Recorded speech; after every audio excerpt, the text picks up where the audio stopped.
everybody. Hello. That was a right and a left-hand salute. You don't get that in the military. And for you, my wonderful viewers, a double salute. That's how much I respect you. I give you a double salute. Welcome to the Weekly Spinner Rack. My name is Chris. I'm your host, and this is a show all about the biggest stuff in comics in the past week. So we're definitely going to review some of the big comics that came out. I mean, a lot of people have opinions on the Deadpool Batman crossover, but there were plenty of other really interesting comics. In fact, you know what? I don't think that this was necessarily my favorite comic that came out this week, even though it's definitely one of the biggest. We've got tons of wild news stories. So let's see, that covers reviews and news, but if we want to rhyme, we've got to include interviews, right? We've got to include interviews. So I'll give some shout outs in a little bit after the interview to all these wonderful folks that I'm seeing in my chat room. Thank you for jumping in. I'm seeing the numbers go up, so I'm giving everything a pregnant pause to allow more people to filter in. But a lot of people also watch this on demand, and I appreciate that. So, a lot of preamble. I have a guest today, a guest that I'm pretty sure I've talked to my guest that I'm about to introduce to you at least 1 to 2 more times than anybody else that I've had on the show. It's close, but a writer, an artist, a really great public speaker. These days, most prominent for writing Conan the Barbarian from Titan Comics. And he's got some interesting stuff to share with us about stuff that's coming up with Conan and some other projects and stuff. Please join me in welcoming a guy I consider a friend at this point, Mr. Jim Zub. Jim, thank you for letting me get through that lengthy intro. Oh, not at all, Chris. That was awesome. I really appreciate it. Also, your little footage at the start there, I saw some Osaka, and all of a sudden I was like, missing Japan in a really big way. So it just literally a little glimpse of that city, and I get super excited. I do too. One of my favorite places. We talk about travel all the time with each other, but one of your earliest comics, Wayward, was that's right, set in Japan. I remember. Yeah, and it was really fun because going for research meant that I got to travel around the country and see all sorts of amazing things. And Stephen Cummings, the artist on that, was an incredible collaborator, and he still lives in Yokohama. So every time I have the chance to go over to Japan, we always visit and hang out and get all nostalgic about working on the series together. Oh man, that's great! Amazing. Yeah. Totally. And there were all those sort of like essays in the back about Japan from Zach Davison, who spent a bit of time over there. Now, Ultimate X-Men Zach Davison. I know he's come up in the world. Well, it's so funny. I feel like so many different creators that I met back when I was starting. You know, like Ryan North, I knew through webcomics, and now he's doing Fantastic Four, and Chip Zdarsky when he was getting started with his independent stuff. It's a whole bevy of creators over the years, and I'm glad that we're all still in it and all still plugging away. It's been really nice. It sort of speaks to the fact that, look, comics is a tight, insular community, folks. If you know one or two people, you know almost everybody to some level. I'm excited to have you on, though, because thank you. You've been working on Conan for a long time, of course, because you worked with it when Marvel had the license.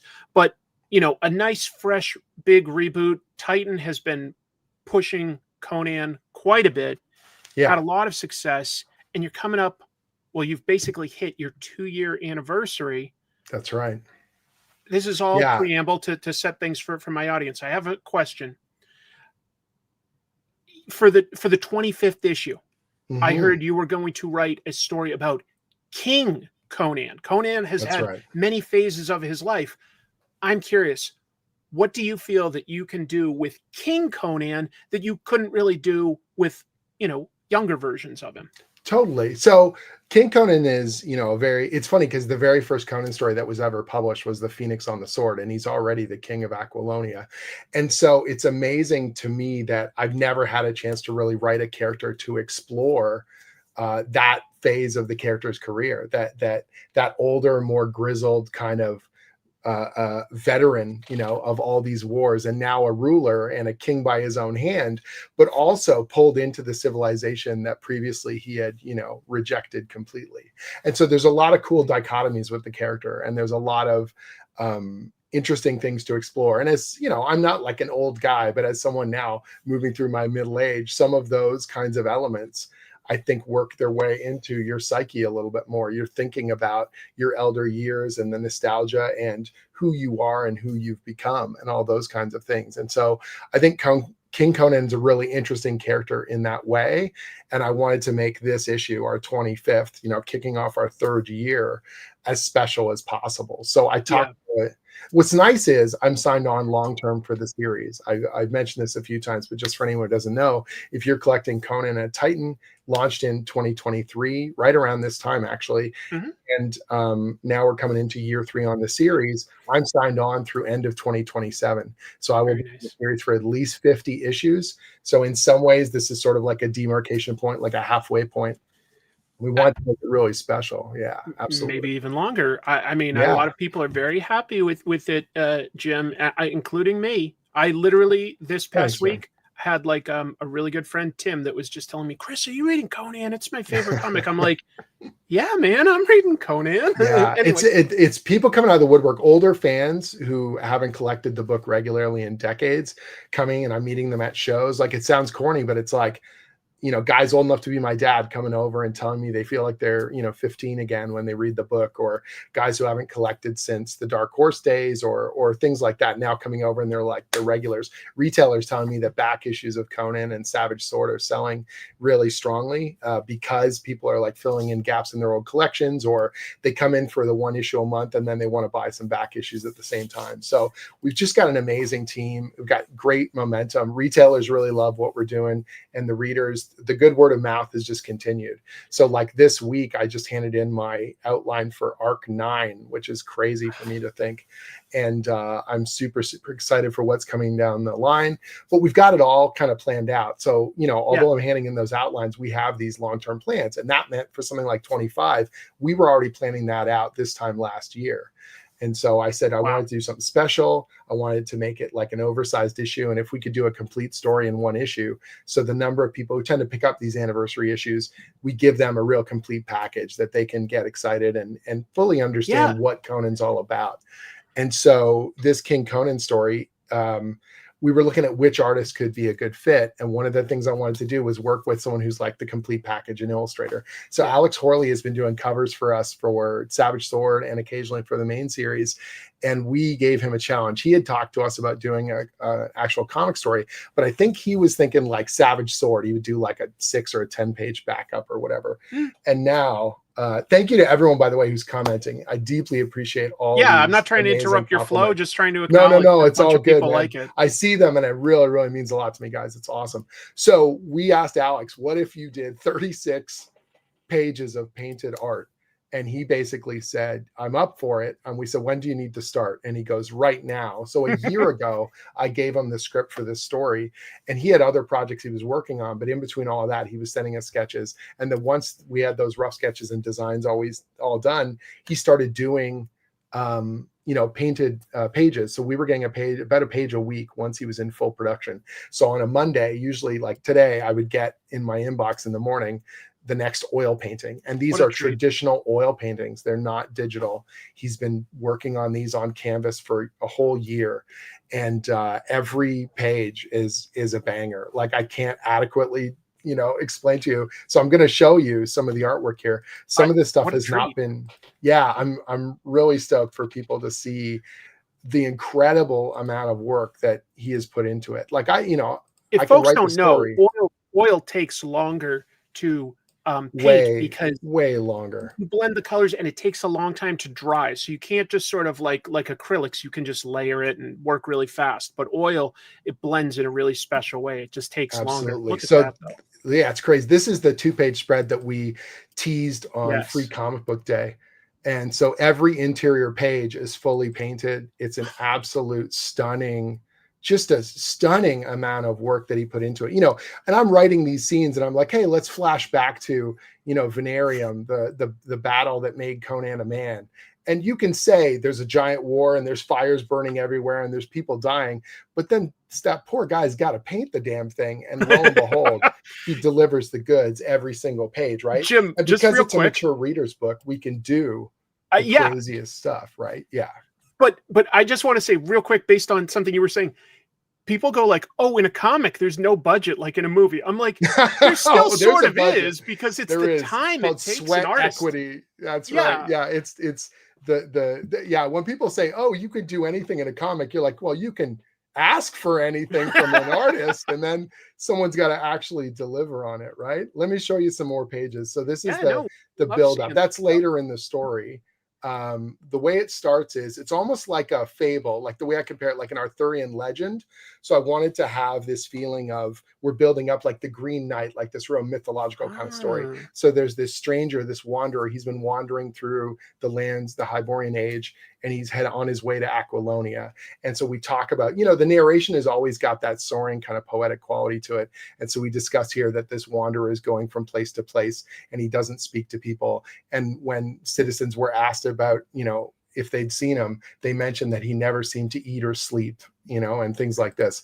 And then the next page, he arrives finally in Aquilonia. This is Tarantia, the capital of Aquilonia. This is King Conan's city, essentially. And that's our 2-page spread that's got the big title piece on it. Here you're seeing it without any of the trade dress or credits or anything like that. pretty. And then from there, basically the town guards are like, what are you doing here? You don't belong. You're not supposed to be here. Go away. And he's like, I need to see King Conan, the king of Aquilonia, the lion or whatever. And they're basically like, look, pal, unless you're a noble or you've got title or you're invited, there's no way you're getting in there. You'd have to have the patience of a saint to have an audience with him. So then he just sits down and meditates for as long as it takes. And finally, he is let in to see the king. And so the story sort of takes it from there. And you can see again, every page, the atmosphere is thick. It's absolutely stunning, just beautiful, beautiful stuff.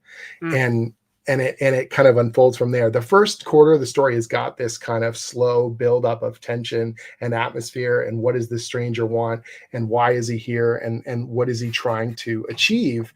And then once that kicks into gear, we do this just crazy sweeping action epic. And again, I can write it, but it doesn't really matter unless someone's able to, achieve the visuals. And Alex has just been such a phenomenal collaborator and such a good friend and just like such a great partner on this project. And then getting Richard and Tyler, our letterers, involved. And I'm doing this in that classic kind of way that Roy would, where I'm writing an outline, then the artwork comes in, and then I dialogue it. So I'm writing my dialogue and narration to this artwork rather than hoping it's going to fit.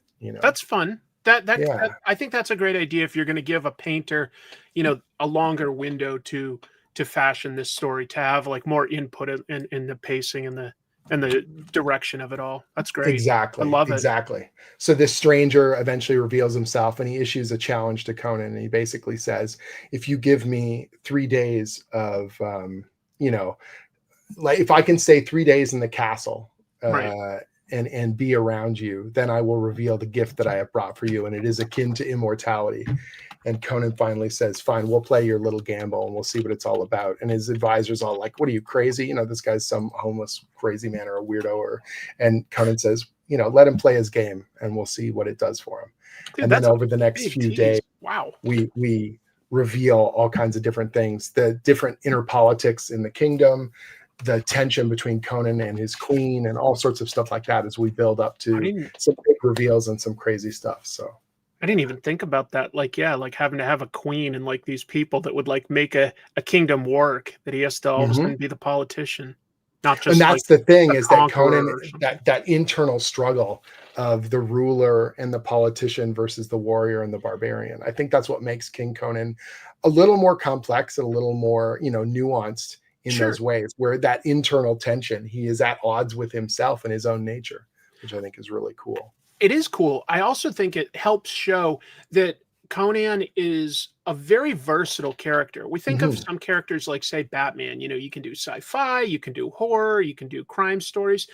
With Conan, you can tell a pretty wide range of stories too, depending on what stage he is at his life. You can lean into the adventure, horror.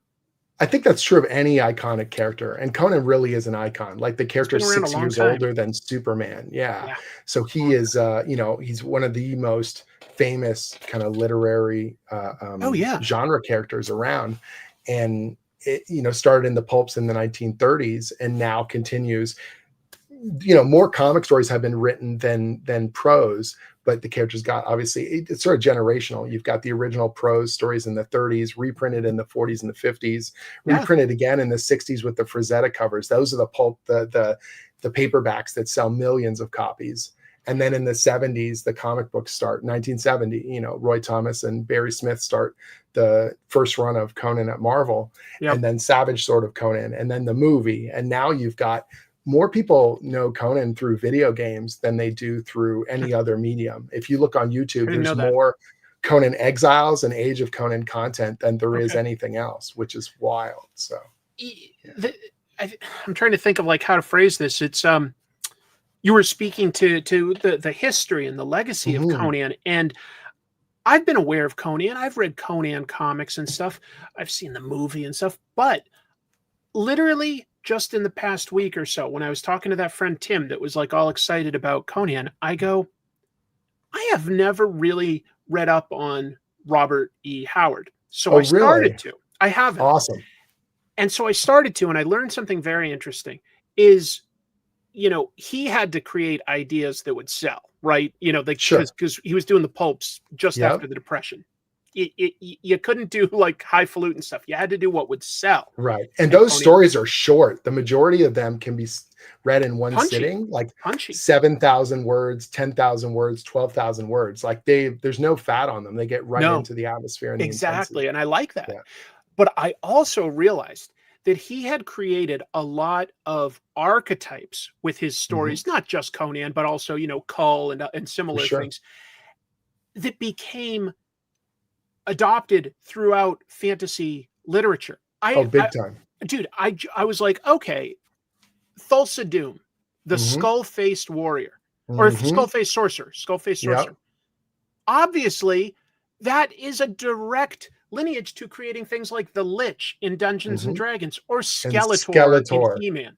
And I was like, oh my God, Skeletor actually has literary history to him. Not only does it have literary history, there are rumors that He-Man was originally a Conan pitch for toys in a show, but they realized that based on an R-rated movie, that would probably not be a good idea. So they kind of changed things up, and all of a sudden, Thulsa Doom, the original Thulsa Doom from the books, is a necromancer with a skull face, like you said there, and they start switching everything up in terms of the characters. That's also why He-Man's kind of got that similar haircut and everything else. Yeah, 100%.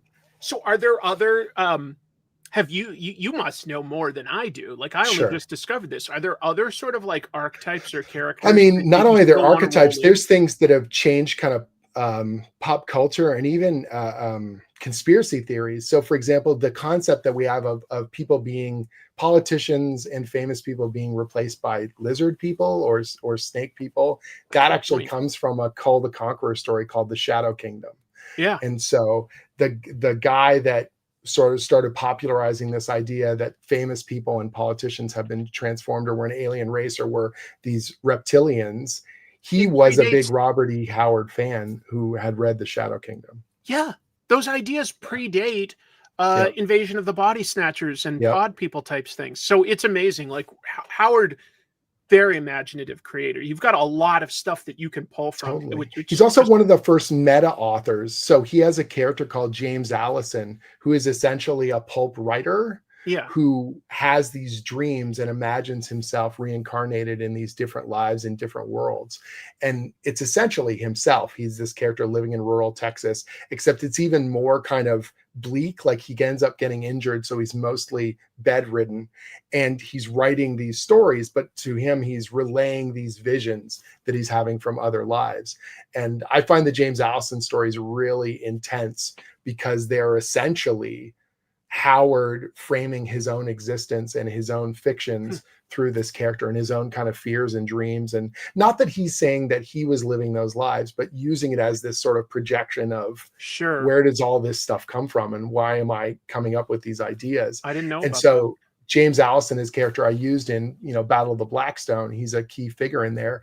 And I purposely told Jonas Scharf, let's make him look a little like Robert E. Howard and let's have his house look like Robert E. Howard's house in Cross Plains, Texas, and stuff like that. So and you mentioned Battle of Blackstone. One really cool thing, folks, if you haven't read this yet, is like right from the very first story, It was called Bound in Blackstone. And Jim, That's you right. introduced this sort of just black monolith stone that has And that's from another supernatural. Robert E. Howard story called The Blackstone. It's a horror story that's very much in the Lovecraft kind of eldritch horror model.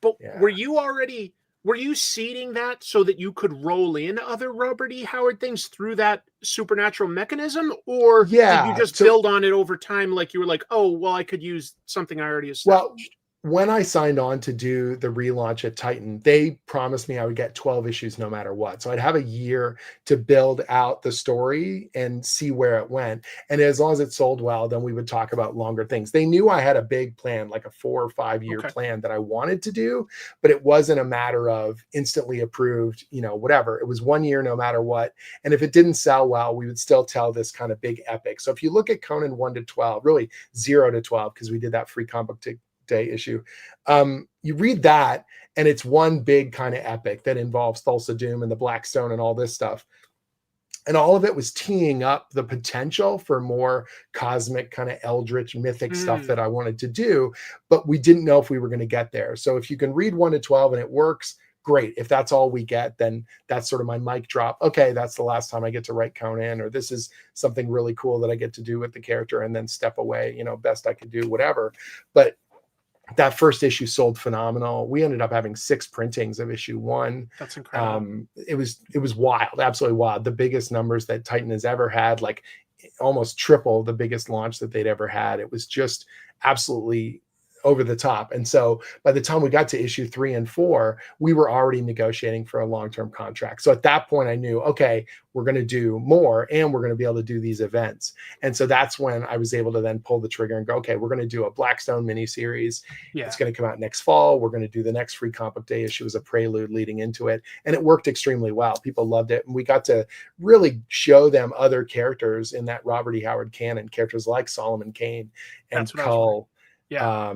Characters like El Barak and Kirwan and Conrad, who are these 2 eldritch investigators in the 1930s, who are kind of our contemporaries, because we're not going to go past the 1930s in that sense.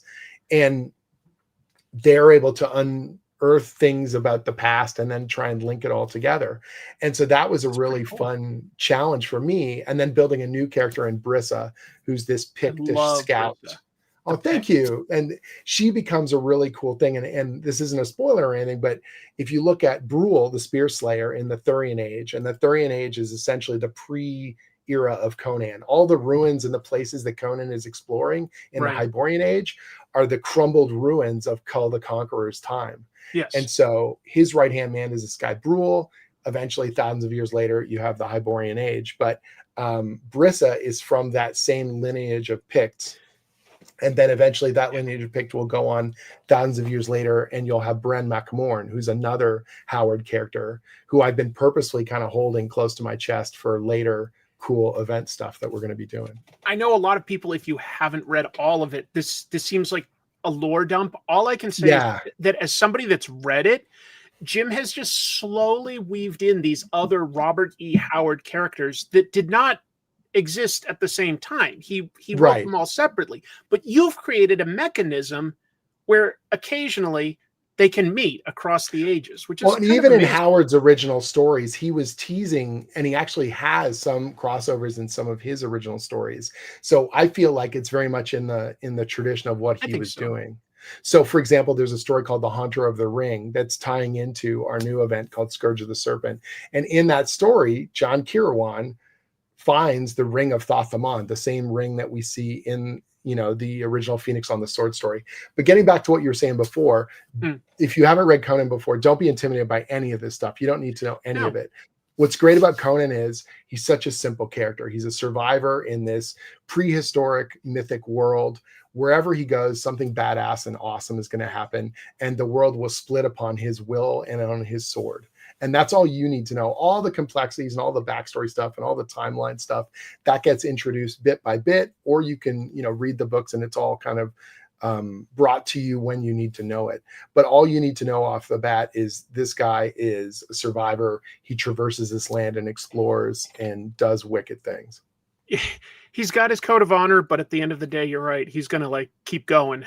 Yeah, Well, yeah, a I guess he survivor at all does put costs. himself in dangerous situations because he's like, it's the honorable thing to do. You risked your life Well, for he's me, not so now always I'll risk. honorable. Like there's periods of his time where he's a pirate and a Yeah, thief and a slayer and a mercenary. He's multitudes, and he yeah. learns a lot about himself and about that world. And the Hyborian Age is also a world of like grays and moral, like hidden shadowy places and horrific supernatural entities. And it's not a nice place to live. No, but you know what's appealing about it is sometimes like in the today, like we're just so stressed out about like not having control over our world, and For sometimes sure. it seems appealing to just strip it all down and start over, right? Like One we've of the got things I this love about anarchic sword and spirit. sorcery, yeah, one of the things I love about sword and sorcery is that ability to go off into the unknown. That there is Yeah, no cell phone, there is no connectivity.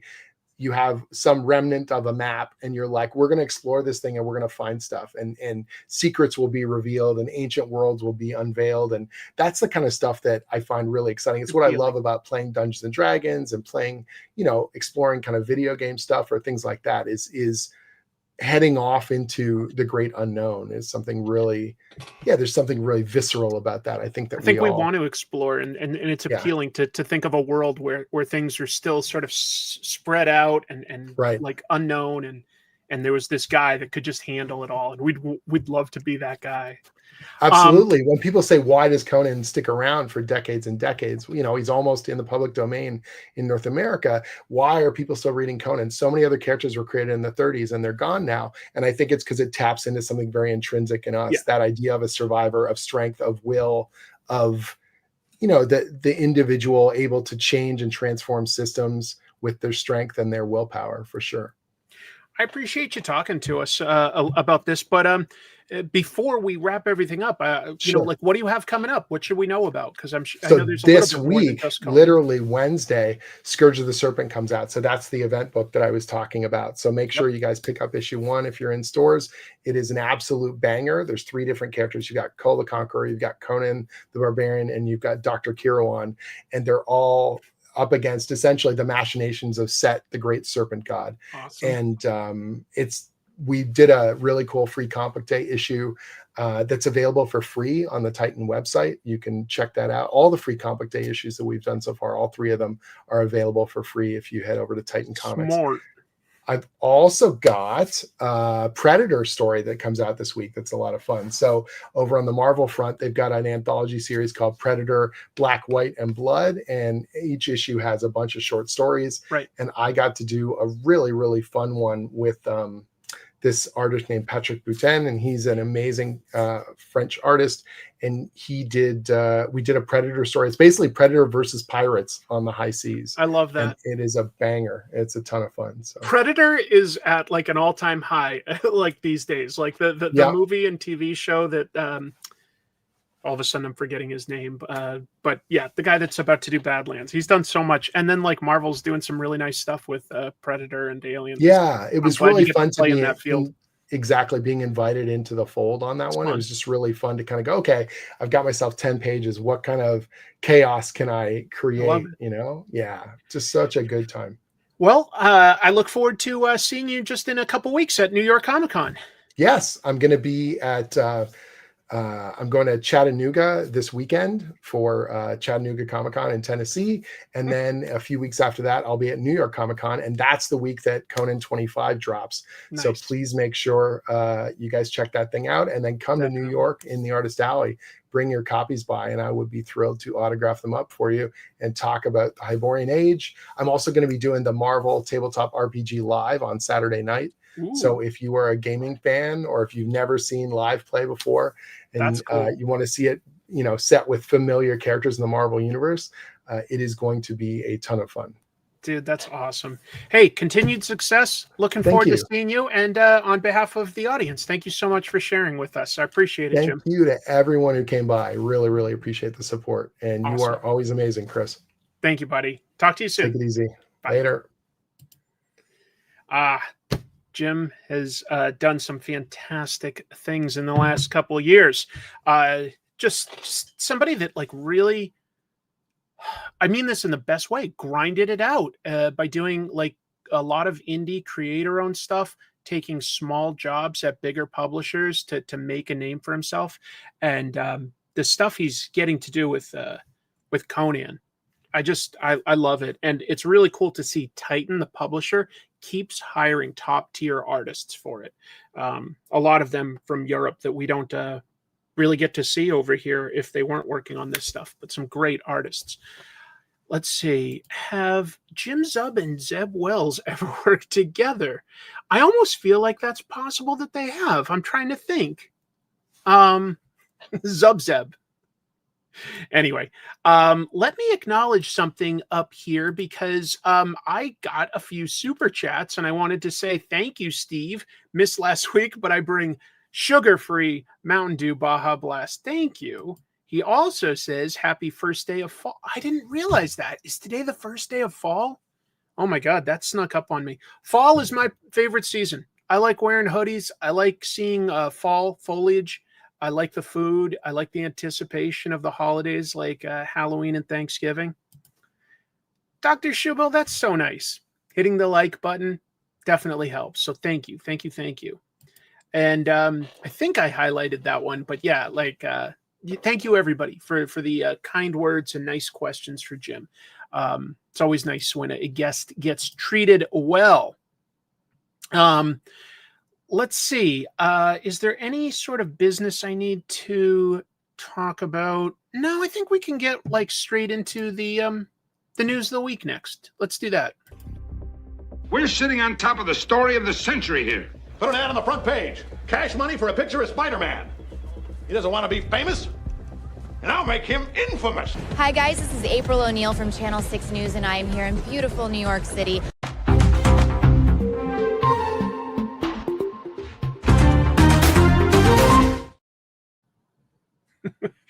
I like this comment here by my friend Chuck. Ready for the rapture. Right, I almost forgot, but I guess a bunch of people expect tomorrow to be the rapture. I think it would be fun to gather up all the clothes that I'm currently planning on donating to Goodwill and just go around town at like 4 a.m. and just put out full sets of clothes throughout the sidewalks and things like that. Just make people think that the rapture happened. I will definitely keep my eye out for you, Steve. That would be awesome. Thanks for jumping in, Jim. We appreciate having you. Oh, you know what? Since my friend Chuck was there, we mentioned this a couple weeks ago on the show. I had guest Benito Cereno on, and he was talking about what was it? Like all his upcoming comics, mostly talking about books that are out now, like Blood and Thunder. He talked about how he'll be taking over Capes from Kirkman pretty soon. But there was he also talked about having a Christmas book out, and this week on social media he posted the cover by Chuck for that Christmas themed book, and I was trying to find it online real quick so that I could share that with you guys because it looked awesome. Okay, I found it. Okay, here we go. Let me add something here. I'm going to remove this temporarily and add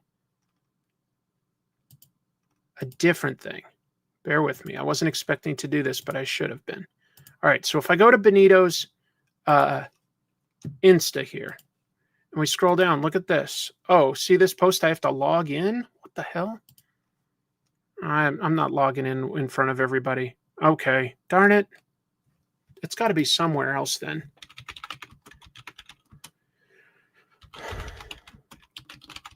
Let me see.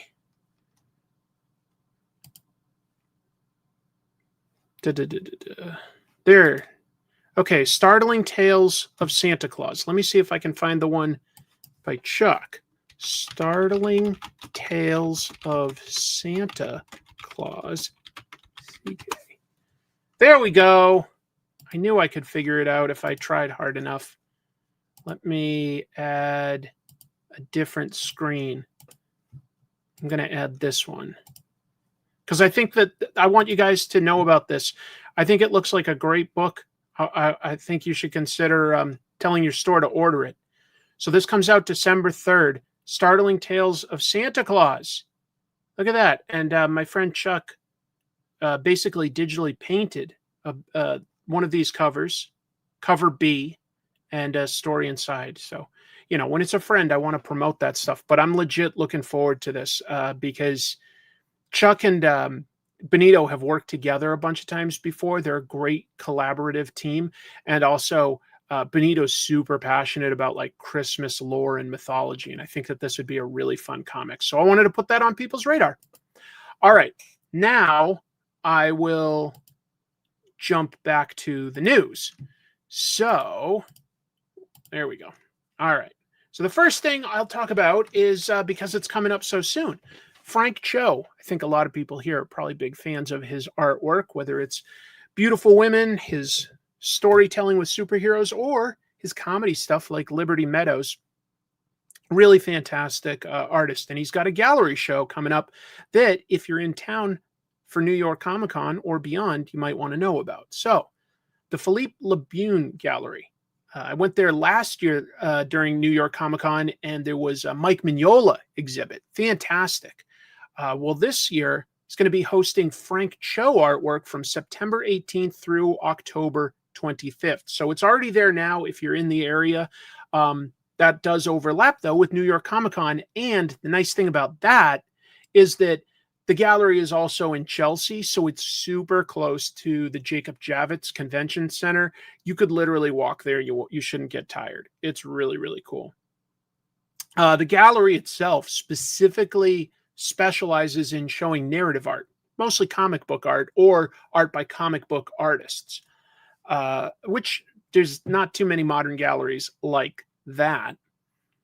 Frank Cho is going to have dozens of pieces ranging from pencil on Strathmore, pen and ink, oil on canvas. Highlights a lot of his different techniques. I've always really appreciated when he feels like doing tons and tons of cross-hatching. I just think he can really come up with some amazing definition, but he's also good at negative space. He's got some superhero stuff there. He's got other like things like, you know, just Beautiful Women or horror. I just wanted to put it on people's radar because it's an artist that I really like, and looks like a cool gallery exhibit. I'm planning on going to see it. Let's see, what else? Another thing that's happening in New York that's an art exhibit is that One Piece is teaming up with Mercer Labs. Some of you may know about Mercer Labs, but I'll explain. Toei Animation is teamed with Mercer Labs to present a One Piece experience in New York City for the first time. That also overlaps with the convention. Runs from October 9th through November 30th. What is it? The exhibition is designed to transport visitors directly into, you know, the world of One Piece, specifically set during their Land of Wano story arc. There's no comments coming up. I hope that I'm still broadcasting. Okay, usually there's a steady stream of comments. Anyway, Mercer Labs. Oh, there's some. Good. Mercer Labs is one of these places that creates immersive rooms. You know, they've got like interactive sculptures, like digital projections. It looks like you're just sort of like walking in a room full of like flowers and stuff like that. And it reacts to sometimes like how you move through it. It's like got lots of mirrors so that like it looks like it's just sort of goes on infinitely. Really, really pretty. So if you're into One Piece, you might like it, but you might also like it just because you like going to those sort of art exhibits where, you know, like just the art broadcasts on. It is there is a price to that, $55, and you get like they say that like the average person takes 60 to 90 minutes to enjoy all the different rooms. Just sort of a unique art show that I thought I'd mention. Oh, nothing's real. So I only see the responses when I want to see the responses. And my subscriber count goes up when I want it to go up. All right, let's talk about the elephant in the room. This thing, I think the best word for it is going to be weird. I'm going to talk about an AI Stan Lee. Yeah, they've got an AI Stan Lee hologram, and I'm wondering, is that more respectful than like literally, putting his body on a marionette pole and having it dance? I don't know. This is weird.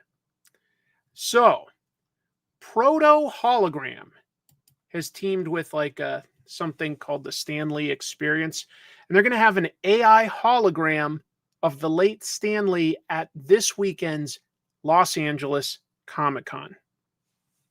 So, he's been dead for 7 years, but here's your chance to dig up his corpse and roll around with it, I guess. Fans are able to speak with the hologram, and he'll answer you just as well as Chris does when I do my spectacular Stan Lee impression. Anyway, it's a 1,500-foot enclosed booth on the LA convention floor and stands in there. To get in line costs between $15 to $20, depending on whether you buy your tickets ahead of time. But that's not all. You're going to have to pay more than that if you want to just do anything other than walk by it. Because then you can either pay for a photo with, again, this projected hologram, or you could buy a one-on-one conversation for 3 minutes. And if that sounds fun to you, for like $10, I'll let you speak to a rock that I just call Stan Lee, and I'll do my Stan Lee impression. Oh, hello, I'm rock solid. I don't know what is going on here. Yeah, it feels weird to me. It feels deeply weird. It feels like some other people feel like that too. Face front and give me your credit card number, true believers. And if you've got it, old Stan will also take your social security number. They just keep exploiting him, but it's kind of ugly if I keep going. There's a little bit more. Here's the thing. If this was like a fictional character like Spider-Man, I'd be like, that could be fun. But I don't want to.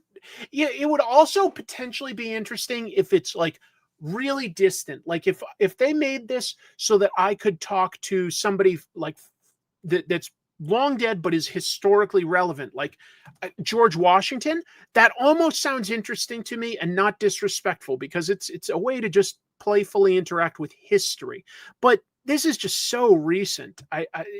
Anyway, so legally, a place called Cartoon Studios acquired the rights to Lee's name and physical likeness as part of an exclusive deal with Lee's own company, POW Entertainment.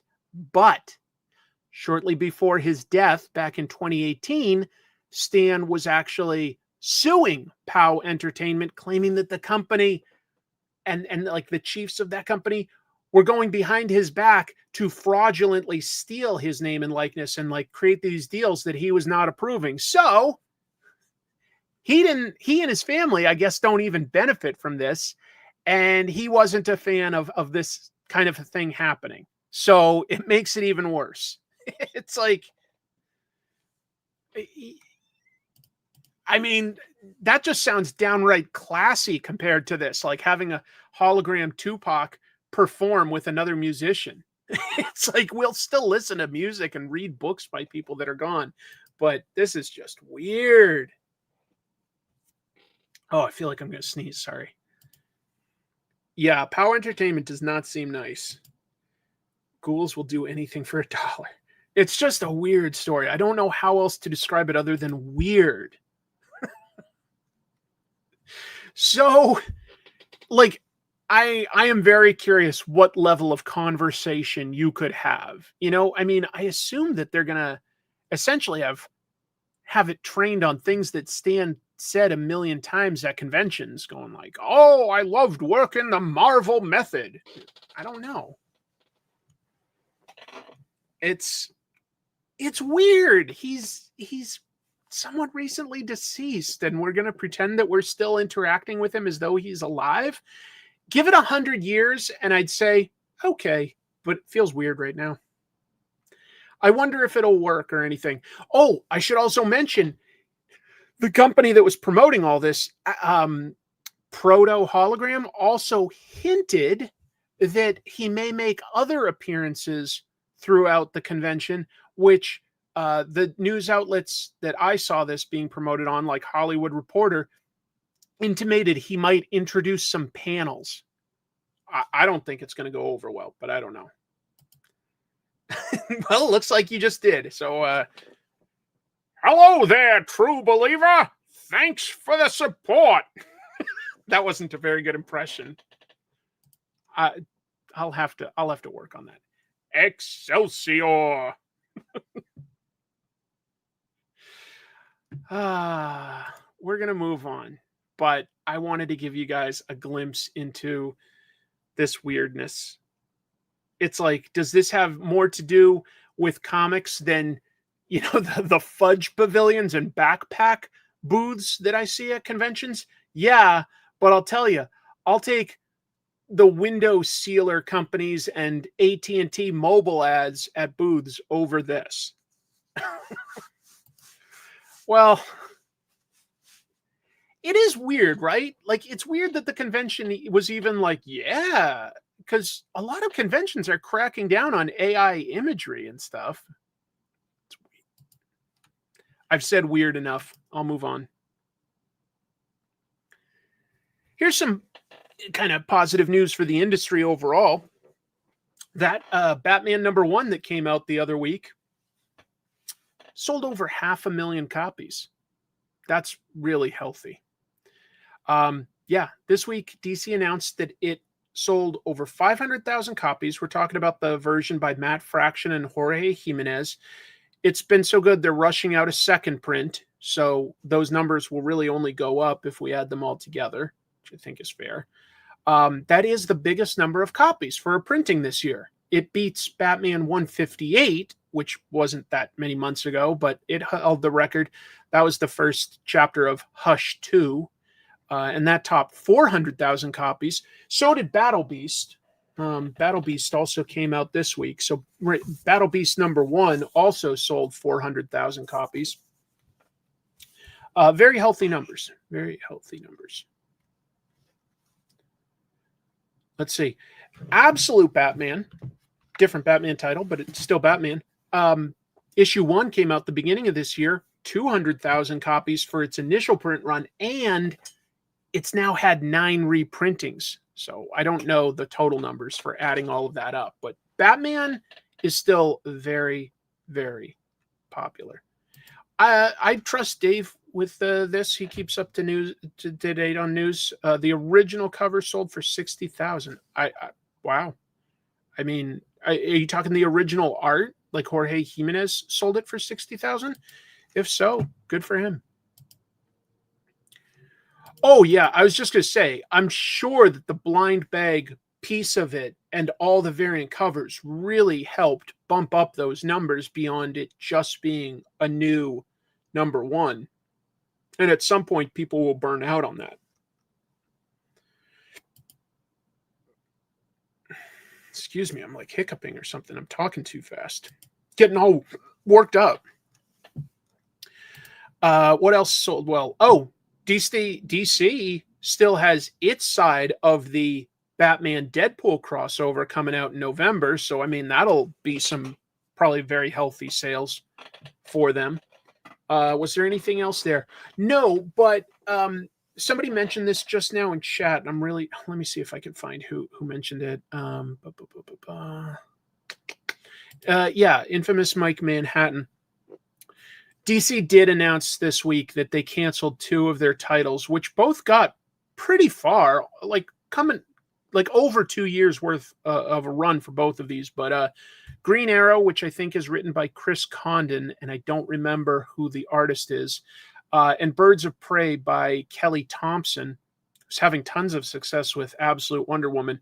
DC did cancel both of those titles. They got pretty healthy runs, but I guess the numbers weren't there to sort of justify going some more. It's like Scott Snyder put it like this. He said, it's a bummer, but if you if you try to hang on to all of these, you don't get to try new things because they can only do so many titles. And I'm like, that's a fair argument, I suppose. It's still a bummer.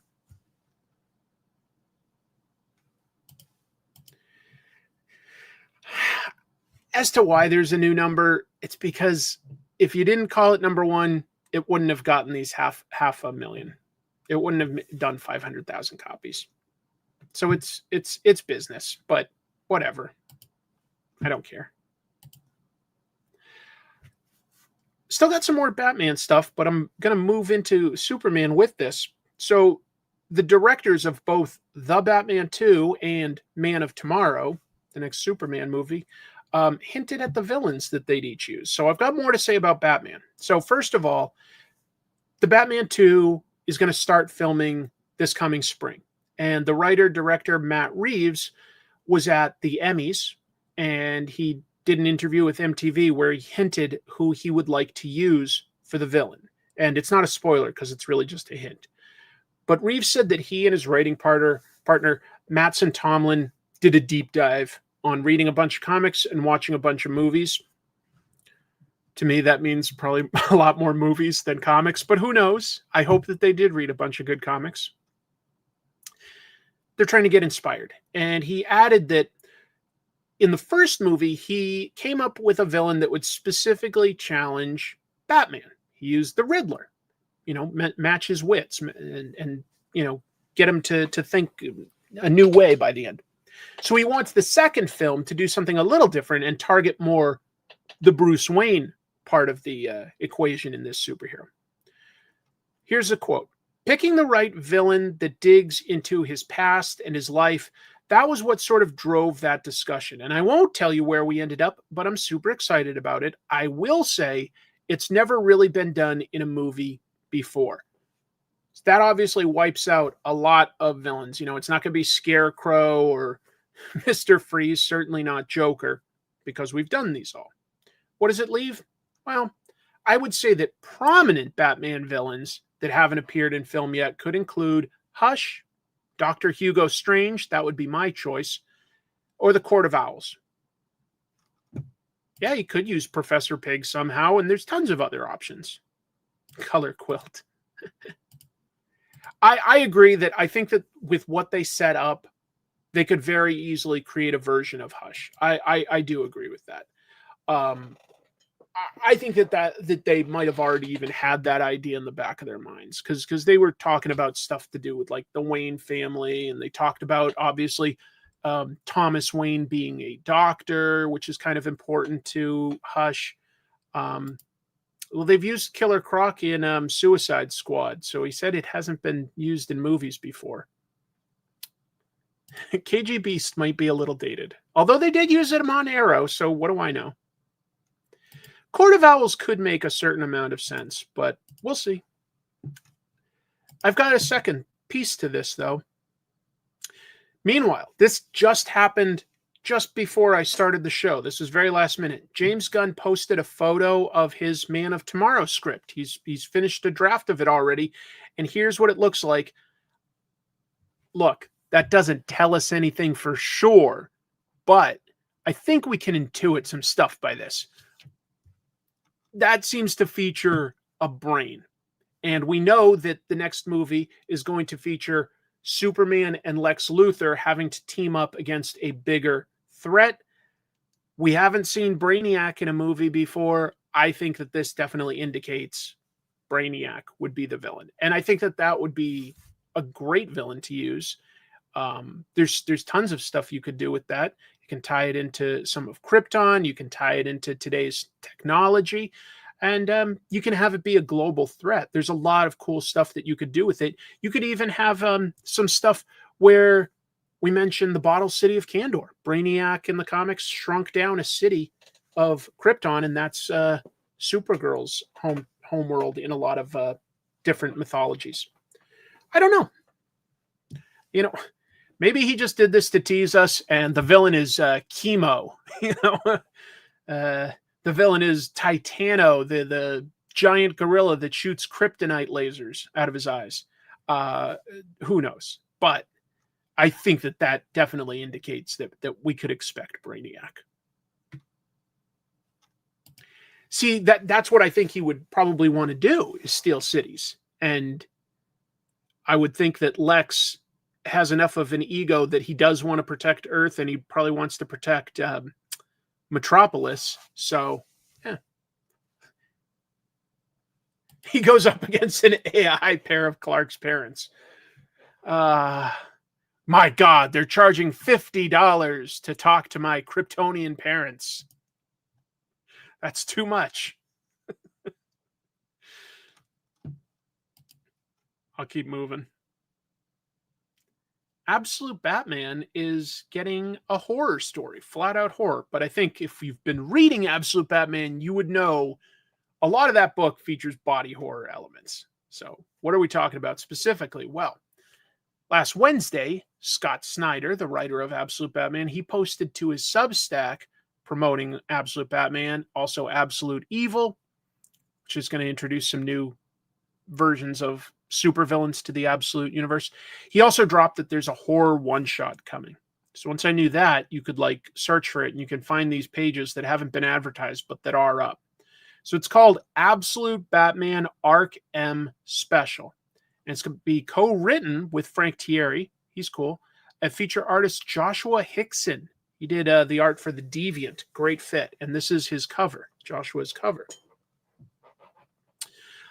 Snyder said that DC will formally announce the book soon. I wouldn't be surprised if it really gets announced at New York Comic Con in 2 weeks. But maybe LA Comic Con this weekend. I don't know.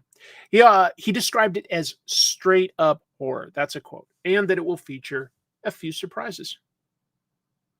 Absolute Batman definitely lends itself to horror. The whole Absolute world is definitely a little darker than the mainstream DC universe.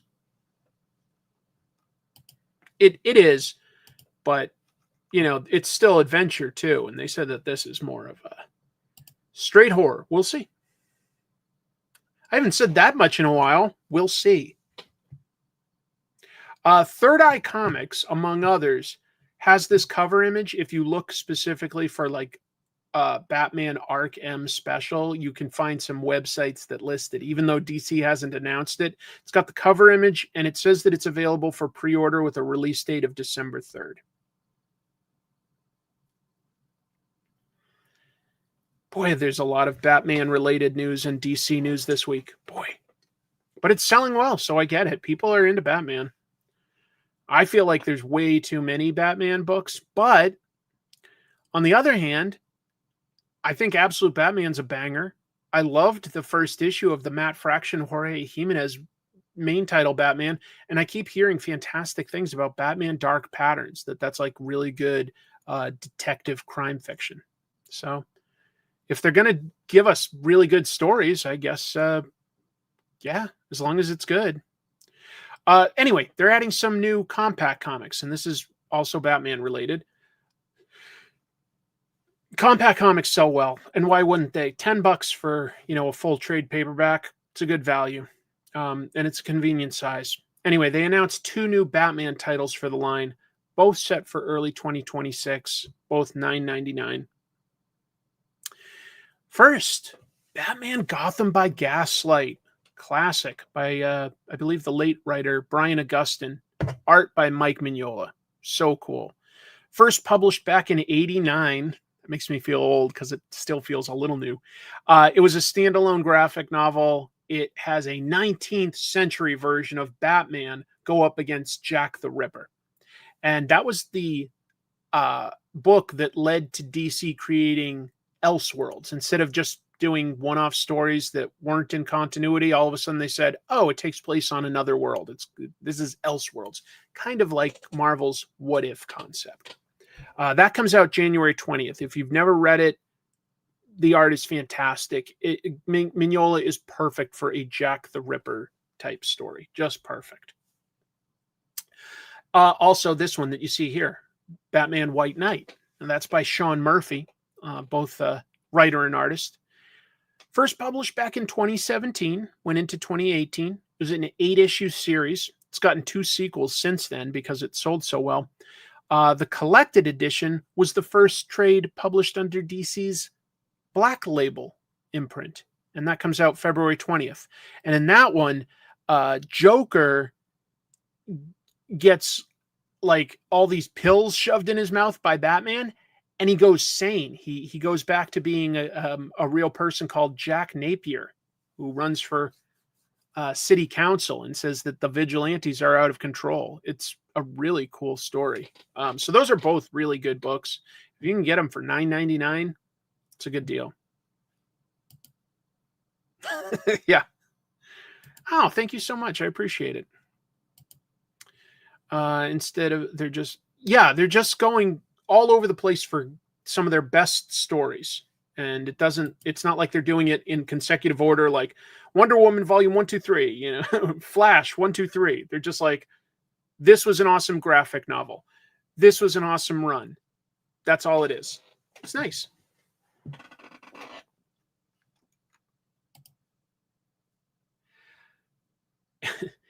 I still am excited for DC KO, but this week DC announced a bunch of the tie-ins and one-shots for it, and I was like, that's a lot. This is what happens with all of these events that like sort of kills a lot of my enthusiasm, because I'm like, oh, cool idea, sounds fun. As long as I can read just like that main title that you come up with, cool. Most of the time you can't. I hope DC KO is different, but DC has solicited a number of new books through the end of this year. The storyline will continue a little bit into 2026, and they haven't solicited anything for 2026 yet. But if we assume, just the main series books plus the ones that they've announced for 2025, 31 comics so far tied into the event, and that number is going to go up. That's going to go up. DC KO by itself is just 5 monthly issues. But then there's going to be 4 issues of something called DC KO Night Fight. And then at least 4 issues featuring Superman, Wonder Woman, Red Hood, and I said Wonder Woman twice. Who else did I mean? Superman, Wonder Woman, Red Hood, and I think I meant Aquaman, sorry. Versus in each case a redacted opponent as one-shots. Like the whole fight it gets its own dedicated one-shot. Tie-in issues are going to include the ongoing monthlies for Titans, Superman, Flash, Justice League Unlimited, and Aquaman. That's a lot. Here's a big change for digital comics. DC offers their books on Global Comics. That was a relatively recent partnership, like about a year ago, I want to say. And they're still adding a lot of their back issues to it, but they announced some new stuff.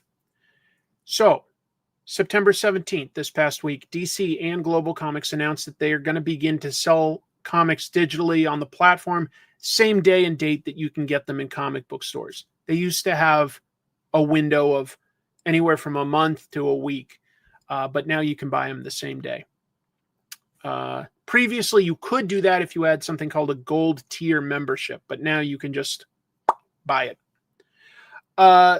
They're also continuing to add back issues. They've got about 30,000 so far, which is obviously a lot, but DC does have a 90-year history, so there's a lot to pull from. They also have added sales recently. For instance, a couple days ago was Batman Day. So they had a bunch of books. Look at this. You can get Absolute Batman 1 for 99 cents. That's pretty good. That's pretty good, especially if you're okay with reading some digital comics. I think that that's a very fair price for a lot of this stuff. A whole volume of World's Finest, instead of being $13, it's $7. It's nice.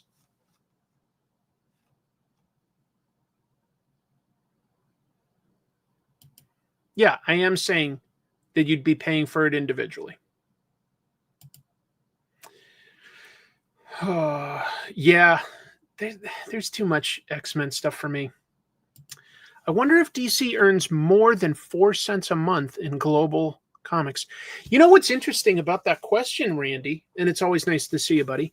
I wonder if they what they make a bigger profit margin on, digital or print. You would think digital, but maybe just have it on the platform costs a certain something, and you know, obviously they don't sell as many digitally. Global Comics is kind of cool. The thing I like about Global Comics is that they do have a bunch of indie stuff on it, and that is kind of nice that you can still be on this platform where somebody goes there to maybe get Batman, right? And then they're like, what else is, something that might catch my eye? And they might come across some indie comics. And I like that that's all on one platform. That is nice for indie comics in general. Zaid Comics says that they've got their books on Global Comics, so that's cool.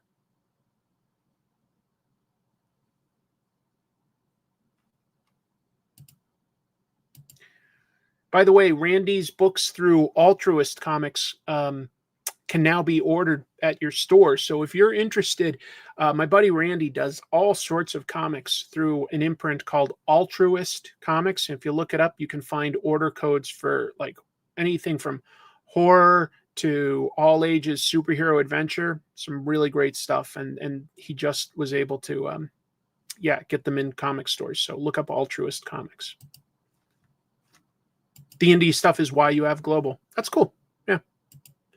Yeah, exactly. I'm about to take a trip to New York, for New York Comic Con. And I don't want to bring a bunch of physical books with me. I might get some at the convention, but I'm not going to bring a bunch of physical books. But I might download a few to read on the plane ride. I'm going all the way across the country. So that's a great place to try something new for me, as long as the price is right.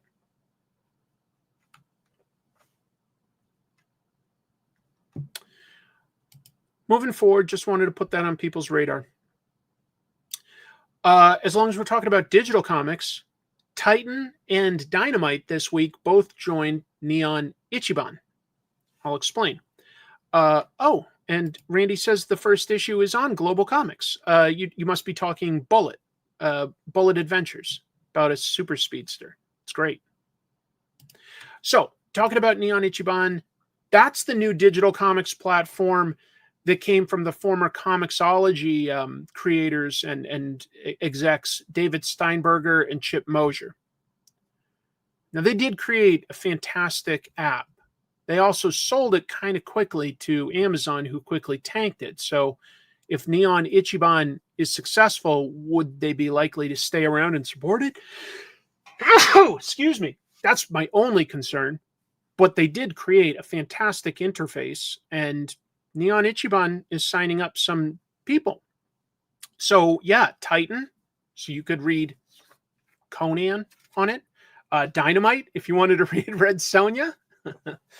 Just talking about Robert E. Howard. Obviously, they both have other things as well. Doctor Who, Supernatural, Buffy the Vampire Slayer, all this stuff.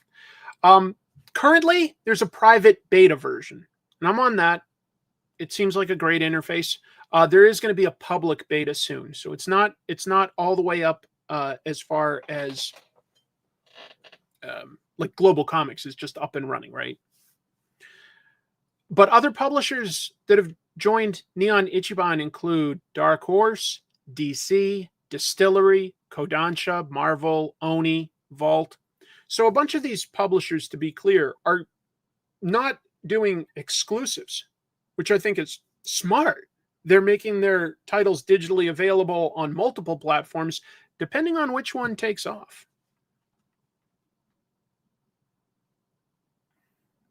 Thank you for the blesses. Sorry I sneezed. Terrible host. Oh, no. Ooh. Ichiban? No.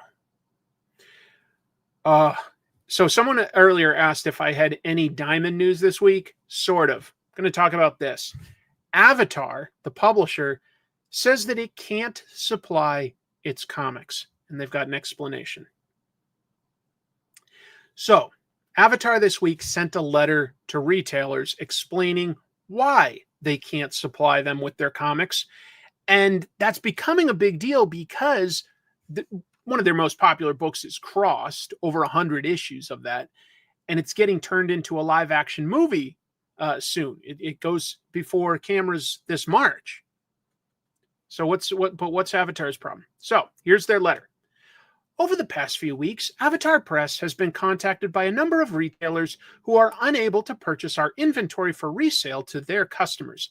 Unfortunately, our exclusive distribution contract with Diamond Comic Distributors, the debtor in the current Chapter 11 bankruptcy action, is still in force and has not been terminated or cured in the bankruptcy process. Because of this, we cannot currently sell directly to retailers. Further, due to these contractual issues and ongoing attempts by the debtor to assert the right to liquidate our consignment inventory, this inventory is also not available from Sparkle Pop, the company that acquired Diamond's comic distribution business in the bankruptcy, or from any other comic or book distributor. The status of our contract and the debtor's ongoing actions means we cannot currently sell directly to retailers, nor distribute via any other outlet. This has obviously caused considerable harm to our business, and like dozens of other Diamond vendors, we hope that the status of our inventory and contract will be resolved soon. In other words, they signed an exclusive with Diamond, and Diamond isn't in a position to actually sell their books. I feel like the only thing that they might be able to do is sell their stuff digitally. So I don't know if they are. I should have thought to look, and I didn't check. Let me see. Is Avatar? I'm going to look real quick to see if I can learn some more.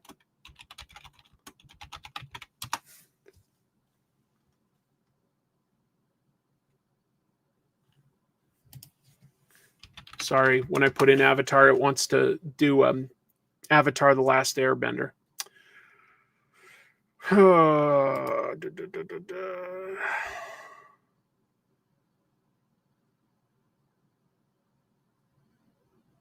No, it doesn't look like they've got a platform to sell it digitally right now. Oh, brutal. That's rough.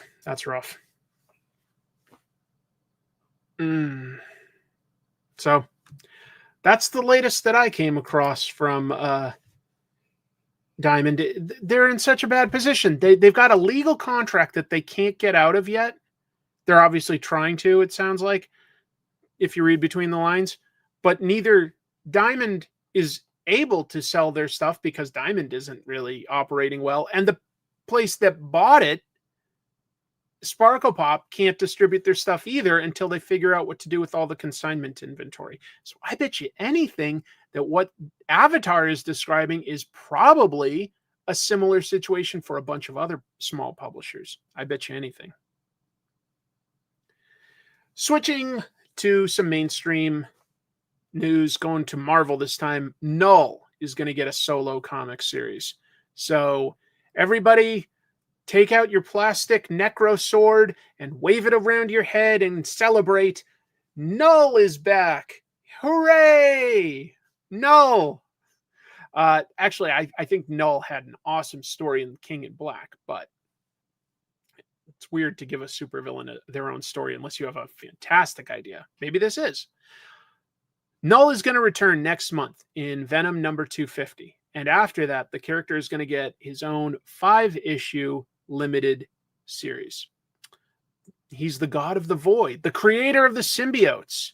He was created by Donny Cates and Ryan Stegman in their Venom run back in 2018.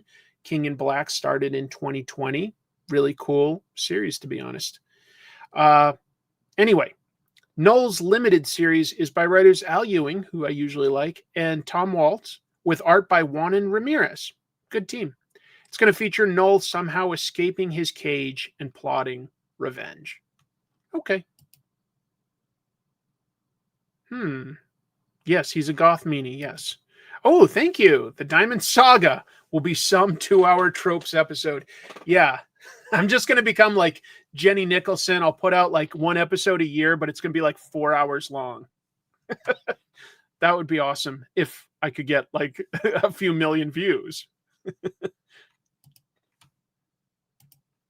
Anyway, I don't know. I'm interested right now in Amazing Spider-Man after hearing what they've done, but I'm not up to date on it yet. Oh, Marvel has, I don't think intentionally, but they've hinted at who is their next Sorcerer Supreme. It's not Doctor Strange, to be clear. Let's talk about it. So, first, there was Marvel's event, One World Under Doom, and that's going to end soon. And that means that Doctor Doom, the villain, he's not going to be the Sorcerer Supreme anymore. We don't know how anybody's going to beat him, but, you know, a villain loses at the end of a story, generally. And that leaves the space for a new character to get the mantle of Sorcerer Supreme. If we look at the creative team for the solicitations of this new book, Sorcerer Supreme, Marvel has probably, in my opinion, tipped its hand. So, the writer of Sorcerer Supreme is Steve Orlando. And in and of itself, sure, nothing. But I will note that he's been writing the Scarlet Witch title recently, which is ending. The colorist of the book is Scarlet Witch's Ruth Redmond, and the editor is Alana Smith, editor of Scarlet Witch, and the artist is Bernard Chang, who was one of Scarlet Witch's artists. So, a lot of people were thinking Magic was going to take over, but I feel like this is setting it up for Scarlet Witch. And Scarlet Witch, if you don't know, she's a mutant who affects probabilities, but she also has been trained in the mystic arts. And putting her in a big role like that probably makes sense. You know, she's one of Marvel's longest or oldest continuity-wise female superheroes. It probably makes sense to try to build her up like that. Anyway, if you're wondering why isn't it Doctor Strange as usual, he went to Asgard to be Sorcerer Supreme there after he got his powers sort of finagled out of him. He gave them to Doctor Doom, thinking that Doctor Doom would give them back. And that's definitely one of the dumber things Doctor Strange has ever done. Steve, thank you for the support. Steve Orlando is from Syracuse, New York. You know, I don't know Steve one-on-one, Steve Orlando, but he did come to my local summer convention, and I listened to him speak because my friend Bronze Age Nerd, another YouTube channel, was the MC of that. And Steve had some good stories, and he seems like a really nice, easygoing guy. Doctor Strange got a better offer. It's like, you know what? They don't appreciate me. I'm going to go to Asgard. Oh, how dare you? Well, I won't put it past Marvel. Doctor Strange. Magic is weird, EJ. Can Doctor Strange see into the future? Sometimes he can do just about anything, but he has to sort of cast a spell for it. And those, writing a magic book, I think, is a very tricky thing. I think Hellblazer is an example of it done well, where Constantine isn't necessarily presented as supposedly like perfect at all this magic stuff, but he knows a lot. He knows enough to get him into trouble. But with Doctor Strange, who's supposed to be, like a master of like any spell you could think of, like Doctor Strange could turn himself into water if he felt like it, or possess another person. And he can do just about anything. And it's like, how do you story-wise impose limits on what that character could do or how he can use his powers? It's very nebulous as compared to, Spider-Man. You're like, he can stick to walls, he's strong, and he's got webs. You know what I'm saying? Like there are very defined powers there. But with Doctor Strange, it's just so nebulous. It's really tricky. Anyway, not that Marvel has said it, but I feel like if you get the whole creative team from Scarlet Witch, that indicates to me that team is probably continuing to tell that character's story, and she's becoming Sorcerer Supreme. But who knows? That's just a guess.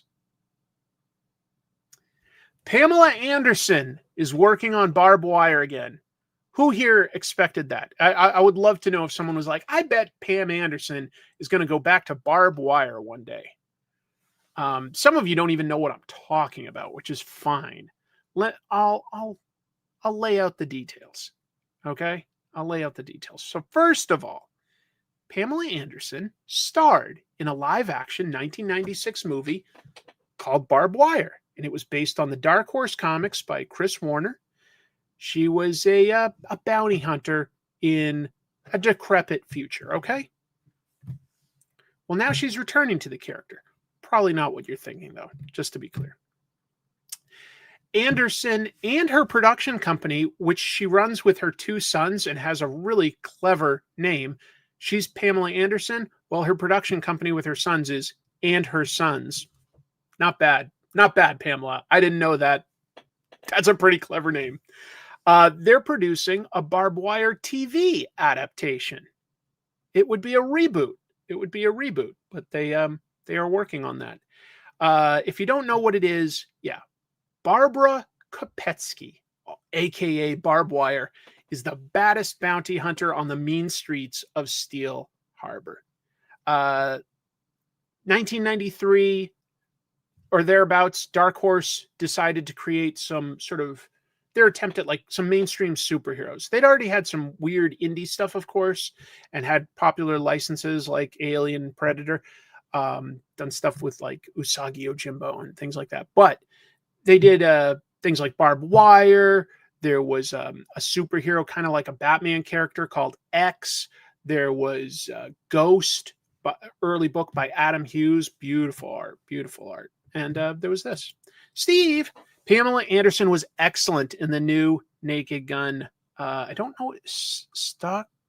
I assume you mean movie. I don't quite know what stock with the little accent means. But I agree. She was fantastic. And it honestly made me go back and I go, you know what? She made a good career for herself out of like how many women are really popular for like 1 to 2 years because they were in Playboy and that's it, you know, or they get some model work or they do a cameo in something. But, you know, Pam Anderson did create a character or she played a bunch of roles that like just leaned into what she had as strengths. And she is legit a pretty funny person. That show VIP, it's not like I'd call that a favorite show, but it was sort of funny and it was a good fit for her. You know, she found vehicles where she could like work well within it. The writer of Marvel Tarot tried to make a definitive comic on Marvel Magic, but most writers ignored it, save for his stuff on Marvel's Four Elder Gods. Yeah, it is tricky to come up with hard and fast rules on Magic. Thank you for the support. Appreciate that, Pop Culture Guy 3000. Anyway, so yeah, she's not aiming to star in this. I just want to say that. Also, the Barbed Wire comic was pretty cool. It was good. It wasn't like spectacular, but it was pretty good. The movie, it's not great. In fact, that's definitely a movie that Jim Mafood and I could definitely cover someday on Trash Movie Bonanza, and it would fit the trash category. That is not really an example of her finding the perfect role. It needed to be funnier and lighter for her to fit. It was too serious. It was too serious. But I like Pam Anderson in a way. I want her to do well. I do think she was very funny in The Naked Gun. It was a good fit for her. We have to cover that movie.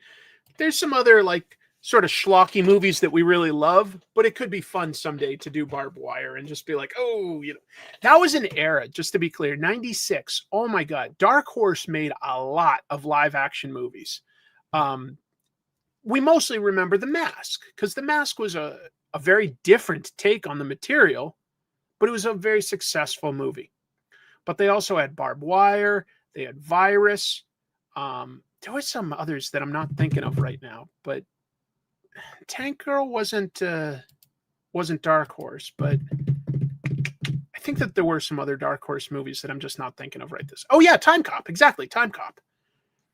Time Cop was Time Cop out of like the Jean-Claude Van Damme oeuvre. One of the better ones. One of the better ones. Yeah. Dr. Giggles was also a Dark Horse movie. You're right. It was. And that was successful enough. So, yeah, there were just this brief window in the mid-90s where Dark Horse had a bunch of movies. Time Cop is good. Time Cop is good. Yeah. Resident Alien, is that published by Dark Horse? I know about Resident Alien, but I guess if it's a Dark Horse book, I didn't realize that. Oh, yeah, technically Mystery Men was also Dark Horse. That's true. That's a lot of these were very different takes on the material. I will point that out. Mystery Men and The Mask, if you just see the movie and then you go read the comics, you're going to get a very different experience. Some of the ideas, you go, oh, I get where they got the big ideas. But like tonally and stuff, very different. Tonally different. Dr. Giggles was the first movie a comic company made first, before the prequel was written and drawn. But they were still the ones behind pushing it forward. Yeah. Yeah, Hellboy, but that was not in the 90s, was it? Anyway, they've done other things. I was just talking about that sort of window in the mid 90s where all of a sudden they just had a bunch. They had a bunch, and this was one of them. Talking about indie stuff, I want to put this on people's radar. I think Evan Dorkin is among the funniest comic book creators out there. Like the comics he creates, I think are legit super, super funny. I always have these little mascots here while I'm doing the show of his characters, Milk and Cheese. I guess it won't really focus on them. That's a comic where these dairy products are just these hateful little guys that go around and beat up people that deserve it. But he's also got things like the Eltingville Club, where each of these four nerds represents a different type of toxic fandom. They're just horrible people, but it's hilarious. Anyway, Dark Horse has announced a new omnibus collecting the Eisner, Harvey, and Ignatz award-winning creator-owned comics by him in one place. It's going to come out spring 2026. It's called Nerd Inferno, The Essential Evan Dorkin, and it collects Milk and Cheese, the Eltingville Club, and the book Dork. All three, all of them, everything. 648 pages for $34.99. I think that's a very good price. And if you haven't read it before, I think that this is the kind of stuff you might laugh out loud at. It's really good. So just wanted to mention it. That was news that Dark Horse announced this week, that they're going to put together that omnibus. Neat. That's right. He does have a one-eyed cat, and I'm forgetting its name right now, which is terrible. Eltingville had a pilot made for a cartoon series, and I think it was at Adult Swim. If it got picked up, I think it would have been very popular. I don't know why it didn't. Interesting. One of the earliest comics Evan Dorkin made, Pirate Corps. You think that James Gunn's Guardians borrowed from it? I mean, I could see a little of that, like tongue-in-cheek stuff. Winky. Is it Winky or Blinky? Winky? Blinky? I think it's Winky. I'm pretty sure it's Winky.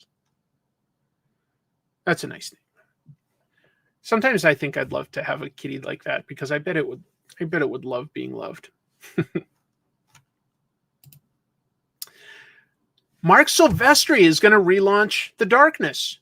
I guess we sort of had the signs there since Witchblade was pretty successfully relaunched within the last year. But yeah, The Darkness was, I think, it was a spin-off from Witchblade, but it became the more popular book. Anyway, Image Comics and Top Cow are rebooting The Darkness. A new ongoing series is going to start this December. The new book is going to be written by Silvestri, and Ed Bennis is going to draw the first issue, and then Raymond Gay is going to take over for issue 2. First issue is, of course, going to have variant covers by Silvestri, Bennis, and David Mack.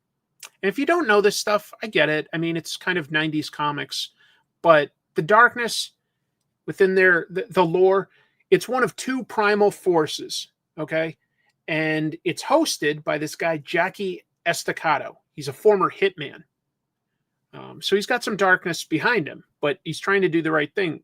Anyway, the Witchblade is an offspring of the two forces, the darkness and jealous.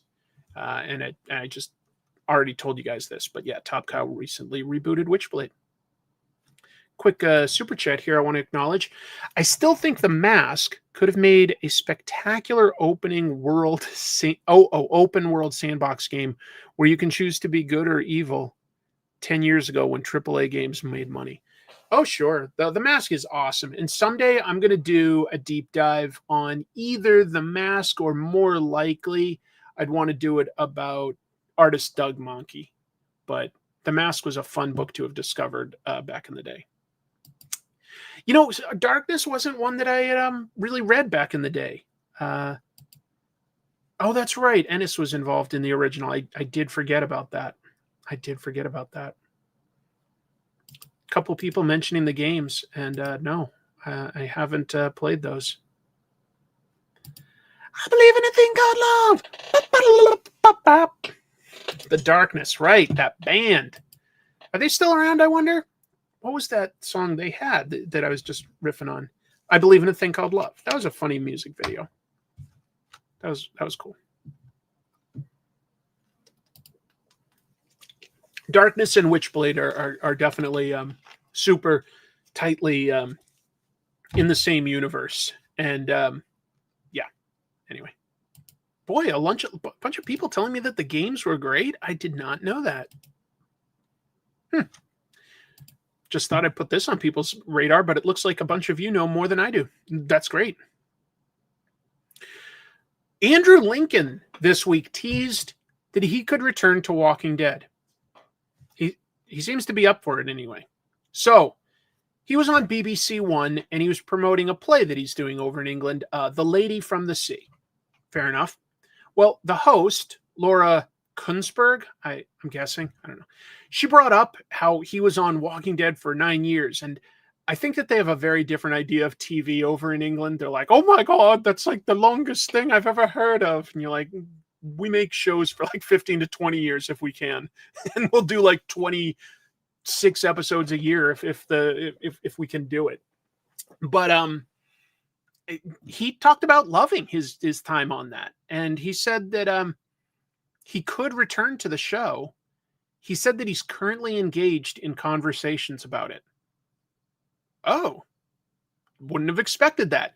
Now, the Walking Dead TV show and the comic, I think we all know, if we know anything about Walking Dead, it diverged and it became a very different thing. I mean, it covered the same sort of ideas and themes, but which characters were alive and which ones were dead, it's just totally different. It's too much to even get into right now.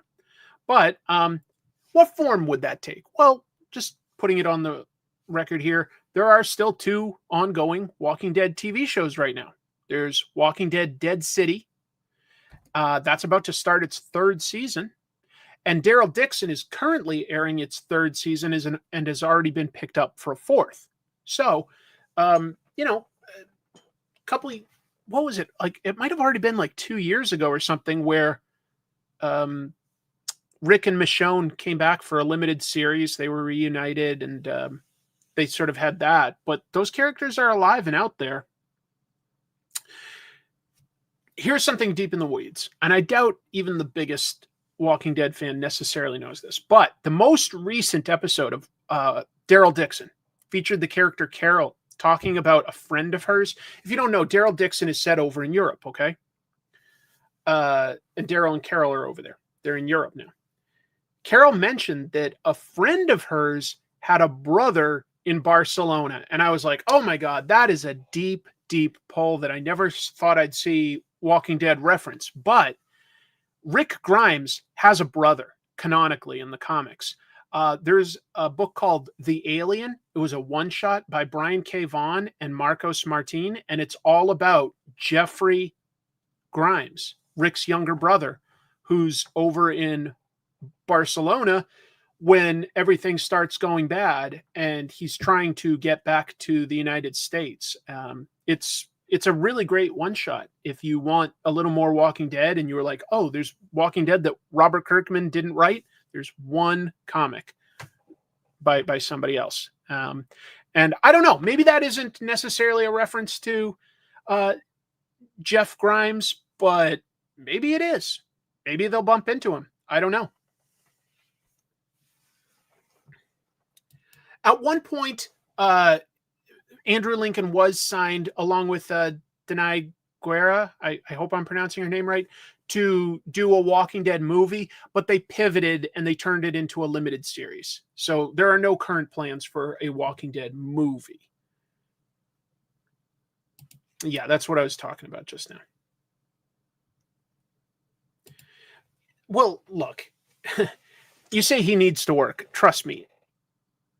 He could have stayed on that show if he wanted to. 9 years, he made his bank. He's doing fine. He's still getting work. A lot of British actors really love doing plays, and that's a lot of what he's doing. And good for him. He's doing what he wants to do, and I'm sure he's doing fine. But if he says that they're having conversations, maybe. I do wonder about that. I wish everything had gone real smoothly there, and that Frank Darabont had stayed involved for the whole run, because I think Darabont's a fantastic storyteller, and obviously Walking Dead kind of took a little while for AMC to realize it was a hit and open up the purse strings. Darabont was very frustrated because they weren't giving him as much money as he wanted to produce the show, but then he moved on, and all of a sudden, like by the time the second showrunner after him got involved, they were like, take whatever money you want, because this is like the biggest show, literally the biggest show on TV. And it is too bad. He had some really cool ideas that were set up right in that pilot. What was that actor? Sam Witwer plays a zombie in the tank in that first episode. And Darabont said that was an intentional move because he wanted to someday do a flashback episode showing how the world goes to hell with Sam Witwer just playing sort of like a low-level guy in the army. And it would like go all the way up to the point where he'd die in the tank that eventually Rick Grimes finds himself in. And that always sounded like a really interesting idea for an episode that would sort of tell us something that we hadn't seen in the comics themselves, but would fit. So that would have been nice. And if you go back and you watch, all of a sudden you're like, oh, wait, that's a name actor that is just in zombie makeup and only just goes like, doesn't have any lines. But it was because they had a plan for down the road. Sam Witwer had been in Frank Darabont's movie, The Mist, along with like about 4 other actors that he brought over to The Walking Dead. Anyway. I think with the right budget, Darabont could have made an incredible show. Who wants more Last Starfighter? There's probably at least one person out there watching this that's like, yeah, it's been over 40 years and I haven't gotten any more Last Starfighter. Your prayers are answered, friend. There's Last Starfighter.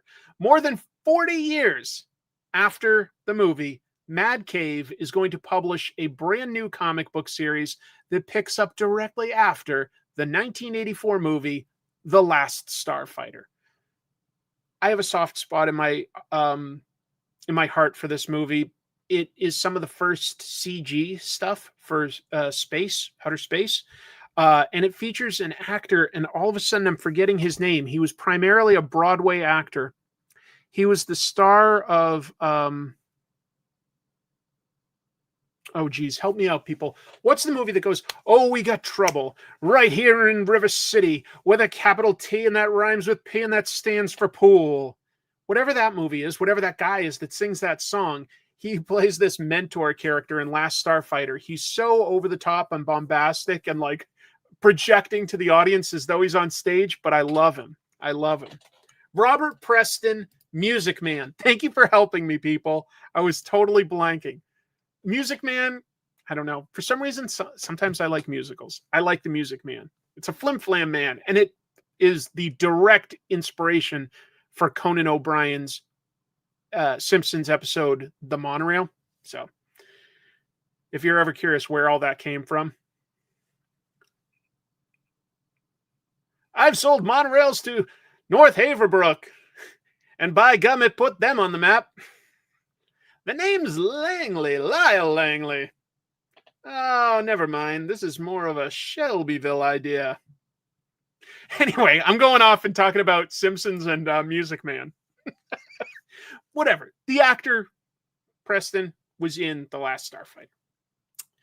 Anyway, the film writer, Jonathan Betwell, I'm guessing, is going to oversee the comic, along with writers Benjamin Robb and Derek A. Hughes and artist Willie Roberts. Willie Roberts did a book with Gaiman before he got canceled on Norse mythology. The movie is going to feature the main character, Alex, or the movie is going to.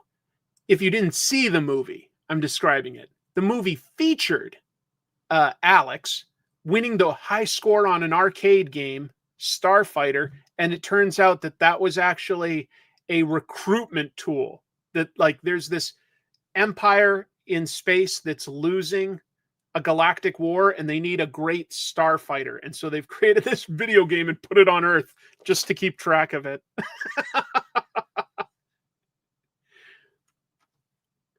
Death Blossom? I'll look that one up. I don't think I know Death Blossom. So anyway, it's going to continue the story from there, which I never would have expected. A comic thief was caught, and it's kind of hilarious, okay? Trust me on this one. This isn't just, oh, a store was robbed, or good, there's closure. This is a, it sounds like a dumb criminal. Here we go. First of all, a Milwaukee man is accused right now of stealing a comic book collection worth more than $10,000, which included a copy of X-Men #1 valued at $9,000. So that was the big thing in the collection. Whoa. The victim of the theft called police when he realized that 20 of his X-Men and Firestorm comics were missing from his collection when he went to retrieve it from a storage facility. When confronted by police, the 32-year-old manager of the storage facility, Justin Wheelock, said, "Burglary? Burglary? I didn't burglar anything."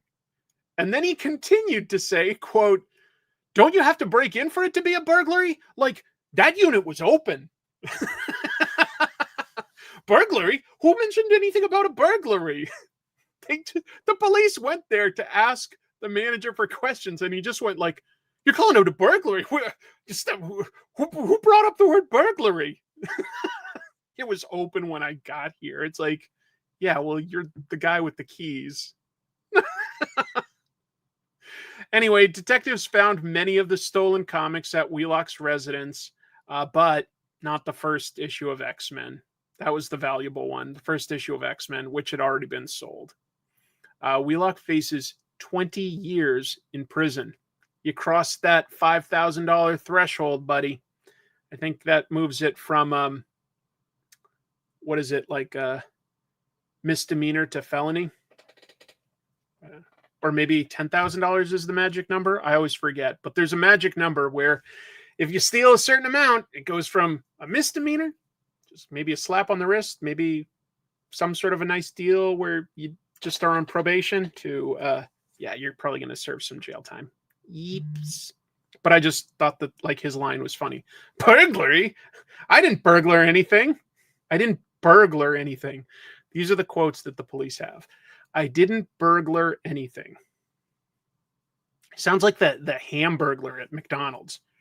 Robbo, I didn't burglar anything. And I'll wrap up with some indie stuff that I'm excited about, or at least intrigued with. First of all, Rogues Gallery. Rogues Gallery is a graphic novel on Kickstarter. It's about a team of supervillains trying to stop climate change, but it seems like they also are somewhat inept. So it seems like it's a satirical book, and it just looked like it had some really funny covers. This is one of them, where it's like a parody of the Flash of Two Worlds, and they're both obviously too late. So that's got 25 days to go. It's got a $5,000 goal. That's on Kickstarter. Also, I'm excited to see this. There's a guy named Corey Lewis who's been making comics himself for several years. Actually, you know what? Hold on. I've got a Corey Lewis comic right here. I just thought of it. Yeah, I was at a local convention and I picked up this by Corey Lewis. It's called Console Wars. And it's just about a world where people train to pilot gigantic consoles in wars against each other. It's really cool. He's got definitely a bit of a manga style, but he's just got cool stuff. His first comic was Shark Knife, and I think it was like a guy. It's been many years since it came out, but there's like a delivery guy for Chinese food, and when he pops in, like a bun, he turns into this superhero character, Shark Knife. Anyway, it's returning in a 64-page one-shot.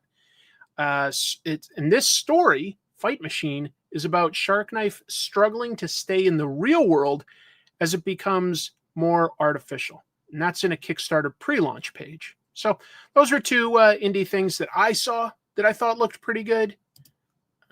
Always curious to hear what you guys are excited about as well. But that should do it for the news. And I think next up, we will go over straight into reviews, because there were some big comics this week. Let's do it. Reviews. Let's review. Review it. The review. The reviews are in. I repeat, the reviews are in. Go to your reviews. What? Speaking of bad reviews. Don't worry about that review. Let's review all the facts. All right, gentlemen, let's review. Before we do, let's review. Those reviews really came out fast. Maybe we can review some right now? I'm not going to review all that again. Now let's review. Not my worst review. Let's review, shall we? To review. I think I've reviewed about as much as I can. All right, thank you. That gave me just enough time to get this set up, get the extra camera set up, and hold on. It doesn't quite look in focus. Give me a sec here. Is that in focus? I guess so. We're already at issue 5 of Battle Beast. I have been having so much fun with this book. Man, I feel like Ryan Ottley is giving it his all on the artwork in this page. It is just something special. Like the amount of detail he is giving some of these pages, as well as the weird alien creature designs. But like, look at this great background. Like, look at, the coloring has done a service to pull out and make the foreground pop, but that is a lot of detail for this crumbling, decrepit castle in the background. That's just one great example of fantastic establishing shot. You've got like the super violence that he's good at. Oh man, the art in this is really, really cool. The story also involves Battle Beast, who's like kind of a total prick in a lot of ways, because all he wants to do is fight and ideally to die. And he talks about it quite a bit in this, like what motivates him. And he says he is doing everything he can to not just destroy everything around him, because he just feels so much anger all the time. It's so much anger that he's like, I seem like a jerk, or I seem violent and everything. He's like, this is me with every fiber of my being struggling to be under control. And that was interesting. He also calls this guy that he's been traveling around with, who initially was just like this alien who told him, hey, my kingdom was conquered by this super powerful alien, and maybe that's the battle that you're searching for, right? And he's been treating him kind of like crap, but in this, he does call him a friend. In passing, he's like, like, let go of my friend type thing. And you're like, oh, all right. Battle Beast is, in fact, growing more than I even expected. So that's kind of nice. There's this issue probably gives the Battle Beast the most fleshed out emotional core that he's had yet. Yeah, Battle Beast says he's a bad guy, but he doesn't mind accidentally doing good. I think he's a little better than he thinks he is, which is kind of cool. You didn't get this? It's really good. I just feel like there's just so much detail in this, and that, you know, several years on keeping up with monthly on Invincible gave Ryan some fantastic storytelling chops, but he's just really confident in his style now. If you look at early Ryan Ottley work, very cartoony in a good way, but it was very, very cartoony. And when he started doing Invincible, that was, you know, his first real ongoing comic, and he was trying to emulate the first artist, Cory Walker, which there are some similarities, but it was holding him back. It really was. If you look at those initial issues, it doesn't have the flow and the energy and the detail that he would get. And he just has really grown a lot as an artist. And it's always exciting when you see a comic book artist grow over time, like really try new things and push themselves. Hey, nice to see you. This is my wife, and I'll just like say this because I'm really proud of her. Chrissy just had her first college class since she was like 20 or something. She's gone back to school, and she's getting her degree, and she just had a class, and I just think that's awesome. Yes. Otley likes the stuff Kirkman gives him. It gives him action and interesting, fun stuff that he likes drawing. And I think Dave, I read it the exact same way, that these are two guys doing something that they're having fun with, and I love it. It's a good adventure. Let's go ahead and talk about what was clearly the biggest book of the week. I'm going to zoom out just a notch. Hold on. Yeah, just so that I can show a little bit more. So I got, now it's not in focus though. Hold on. Oh, that's so frustrating. It needs to, whatever, I'm close. Chrissy's getting her bachelor's in graphic design, some other stuff, but yeah. It's driving me nuts that it's not quite in focus. Hold on. Is that better or worse? I can't tell. That's sharp. Okay, I guess that's the best I can do. All right. There are several stories in this, of course. Just to be clear, there's the main story in this is Deadpool Batman, right? No surprise there. Zeb Wells, Greg Capullo, great team behind them. But then they also have some backup stories in this, some short stories. We'll get to it, but there's some other stories. Let's talk about the main story in here, and that's simply Batman and Deadpool meeting. And they don't both automatically exist in the same world in this. Instead, they gave them a story where Deadpool was able to, magically cross universes, and he takes on a job. He takes on a job to get Batman. And he doesn't know that Bruce Wayne and Batman are the same person or anything. But whatever. A bunch of stuff. Great art. No question the art is fantastic by Greg Capullo. He ends up sort of teaming up with Batman, except it's all like, a ruse. And the big twist, I guess, if you want to call it a twist, is that Deadpool was hired by Joker to take out Batman, or at least capture him, okay? And you're like, okay, that's a good premise as far as just like, getting things up and running really fast. And then where does it go from there? Well, it comments on the fact that Batman and Joker have this ongoing relationship, a situationship in a way, and they don't do well sort of breaking apart from that. And Batman totally plays into Joker's insecurities by saying like, oh, yeah, I see why you hired this guy. He's just so funny and capable. He's definitely like, a challenge for me. And Joker's like, all right, what are you talking about? Oh, I'm mad at Deadpool. Fine. It functionally does its job. No real complaints there. Here's some things that I have to say that are nice about it, because I didn't dislike it, to be clear. I just thought, like, overall, this whole issue was only okay. And that's kind of true about a lot of things that are anthologies, which this is. This is an anthology. I do think that a lot of the lines that Deadpool has in this are legit pretty funny. I think that, I don't know, I think it's a very well-written Deadpool. And that probably makes sense because, I mean, this is the one published by Marvel. This is the half published by Marvel. So Deadpool comes out looking really, really good.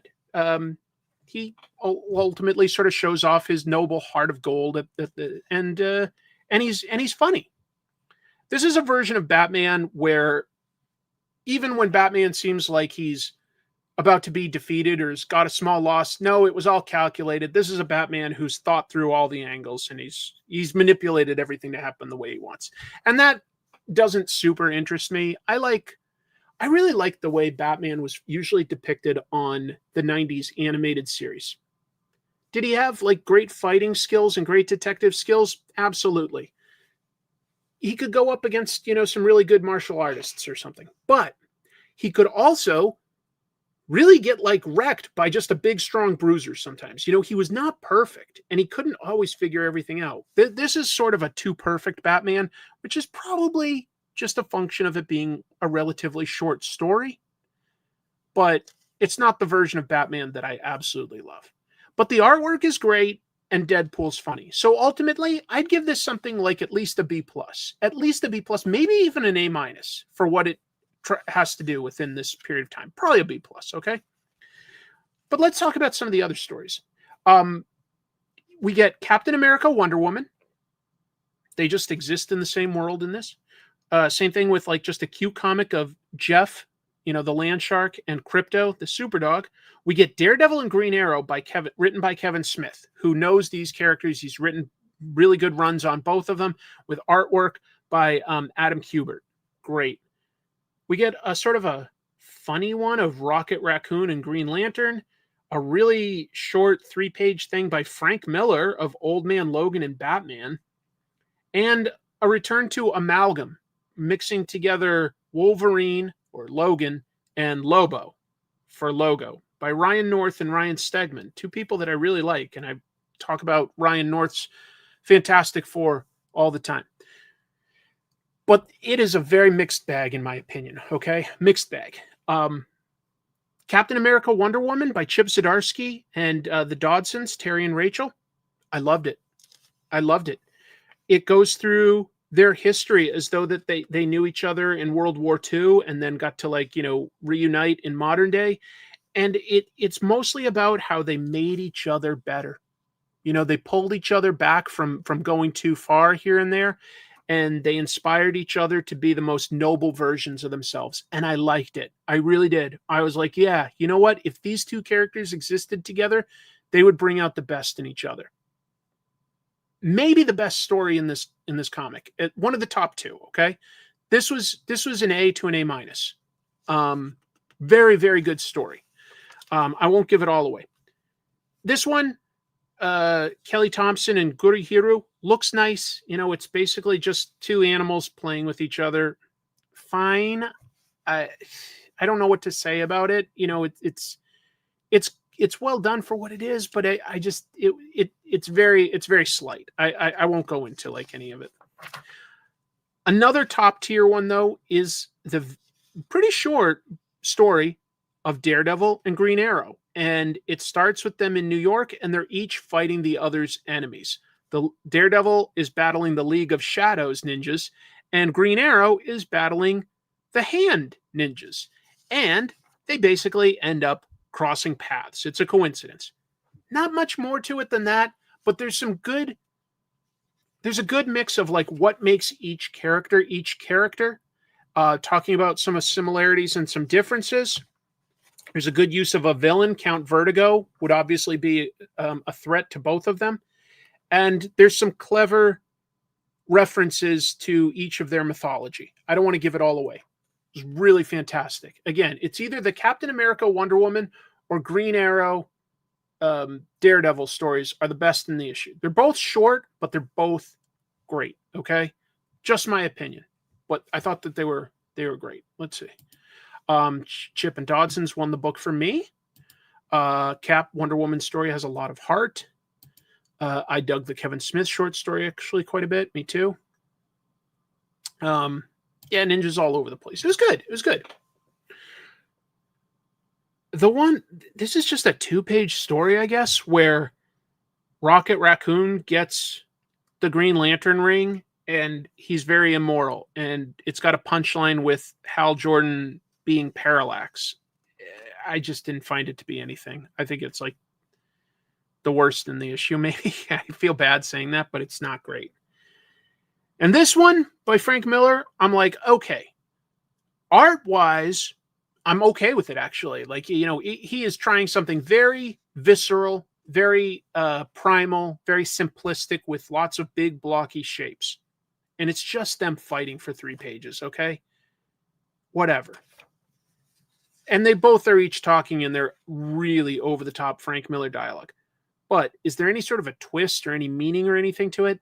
Nothing that really made a difference to me. I would call this also not my favorite as a story. The art, I'm fine with. The story, it's just nothing. I don't think he was even trying to do anything. You might be right that he wasn't trying, but it seems like a waste of pages. Seems like a waste of pages.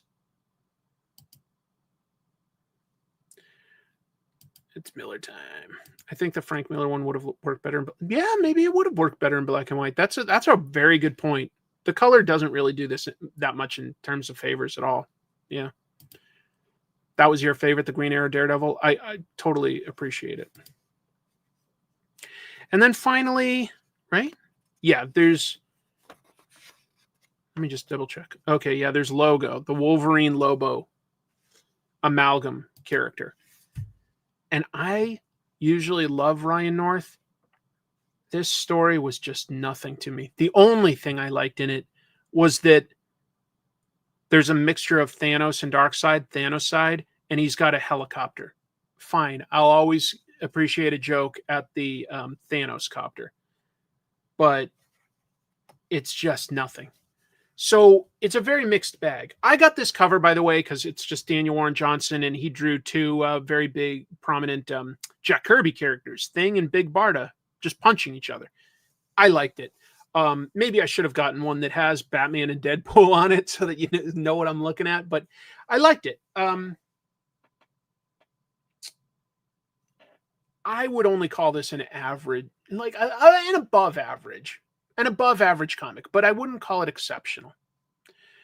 I don't know that it really justified itself 100%. I just don't know. Like I say, I don't think anybody phoned it in. I really don't. And every anthology is going to hit different for people. You know, like some of you might be like, oh no, you know, like the Crypto and Jeff, the Landshark one is adorable. And I love the art. And I go, totally fair. Totally fair. The original amalgam character was, Lobo the Duck, and Wolverine had been mixed with Batman to form Dark Claw. This is just a new idea. I don't know what necessarily could have matched the hype, except to say we're about to get another version of this, right, by DC. And they got Grant Morrison and Dan Mora. With the fact that Grant Morrison has already done some fantastic stories with Batman and can do some really incredible meta commentary on comics, and you've got a character like Deadpool that can break the third wall, the fourth wall. He can break the third wall and the fourth wall. I still have some hope, I have to admit. I'm still like, I think that there's potentially still a great version of this matchup that might still win me over. It really might. I would call this issue overall something along the lines of a B to a B plus, which is pretty good. I don't feel like I wasted my money. You know, the Batman Deadpool story was fun and funny. It wasn't deep, but it's hard to make a deep one shot with just sort of a standard number of pages. And then the backup stories, I'd say that there were 2 that were excellent, and that's pretty darn good. You know, the Daredevil Green Arrow, that isn't necessarily, that has some depth to it, actually, but thematically, it does a lot with a little.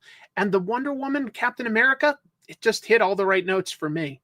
So I'm glad to see DC and Marvel doing a team up, and I'm glad to see that different people approached the crossover in different ways. Some of them were like, hey, I'm crossing universes. Some of them, they both exist in the same universe. One of them is an amalgam where they're just blended. I'm like, okay, cool. Did we need the backups? I'll be honest. I think that overall, the fact that 2 of the backups out of like a bunch of short pages, the fact that 2 of them were really, really exceptional raised my interest in this book. Even though a couple weren't that good, I think that they do raise the value to me ultimately. Ultimately, they did. Some of them didn't hit very hard.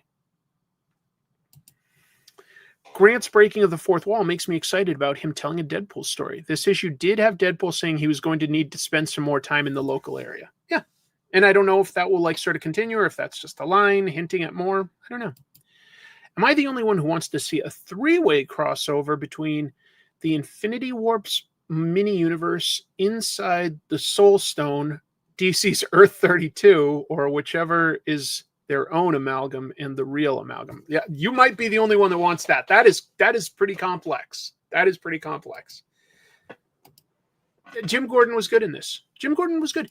Hey, yeah. So do I think this is worth the money? I paid, $6.99 for this. Yeah, it's worth the money. I just also feel like there was a lot of hype behind it, and I knew that there was potential to get let down by all that hype. I wouldn't say that I'm let down, but it definitely didn't exceed any of my expectations. I wouldn't call it and ultimately, this wasn't my favorite issue that I read this week out of the comics that I read. It was really cool because it's pretty unique, but it wasn't my favorite. This was my favorite comic of the week. I'll just say it right now. Usually I wait until I finish everything. The Ultimates. The Ultimates issue 16. Dennis Camp, Juan Frigeri. And guess what? It really doesn't feature any of the actual Ultimates in any prominent role. Instead, it's about the world. This is a world where the supervillains secretly control things. And the Ultimates, basically the Avengers, but they're called the Ultimates, have introduced because they've got, Tony Stark on their team, they've introduced an app that's encrypted and allows people to communicate to start to form a resistance. I thought that there was a good page of showing the app or something. Yeah, the Ultimates Network. Okay. And we get to see one person, their viewpoint. And this girl had a teacher who was called Ms. Walters and taught civics and stuff like that. I think she's basically Jennifer Walters. She gets disappeared by the government for teaching her students that, things weren't better per se, but they were different before their current government, and you should question things. She gets disappeared. This girl has a friend who reveals that she's a mutant, and she keeps both of these things a secret, and one day her friend gets disappeared. This is the world they live in. So she starts to become, kind of rebellious and joins this network. And she's like, she's talking about it like to people that she shouldn't necessarily, like the mailman or her neighbors or a homeless person. All this is to say, ultimately, the government in this comes for her, and she gets help from some surprising people. And I went through it and I go, boy, there is no way when they were planning this out that they knew where the world would be right now. But I'm sure that they did plan this story, because this is issue 16, right? If we go back a year and a half, we didn't know who would be in charge of the governments and where things would be. But boy, did I feel like it resonated. Maybe it would have, no matter what. But it really resonates where you feel like it's hard to trust the government to make good choices. But maybe you can still trust each other and the people around you. And I thought that was really powerful. I don't know what to say. It's a fascinating bit of world building. I didn't feel like it was preachy at all. These are just the meanings that I pulled out of it. And I like that so many issues of the Ultimates function well as like a one shot. And there's continuing stories, but like that like so many of the comics, you can like read the full comic and you get an experience and then it's done. I have this same concern where this, villain that set this world up, the Maker, he's about to come back in like 2 months. And I hope that it can like stick the landing there. But no matter what, The Ultimates has been a fantastic book. Just fantastic. It explores what it means to be a hero. We've seen a different person take on the mantle of Hawkeye. We've seen a Captain America who was the same person from World War II as the Steve Rogers we know in the main continuity, but who comes into a world that's supposedly even worse than ours because supervillains are controlling things. It showed a world where, an amnesiac Miss America Chavez, was from the future. And when her friends, the Guardians of the Galaxy, arrived to retrieve her, she was like, no, this is where I belong right now. I don't remember my previous life and nothing against you guys, but I feel like this is where I belong now. And it's a scary idea to think that you yourself could be a different person with external circumstances happening to you, right? Like if any of us got bonked on the head and woke up in 3 months without really any memory, but just felt like that we are who we are, we probably wouldn't go back to everything the way it was because it wouldn't mean anything to us. So what does that mean? Like, who are you? Well, you probably still have your same instincts, including like what it means to be a hero, but in a different way.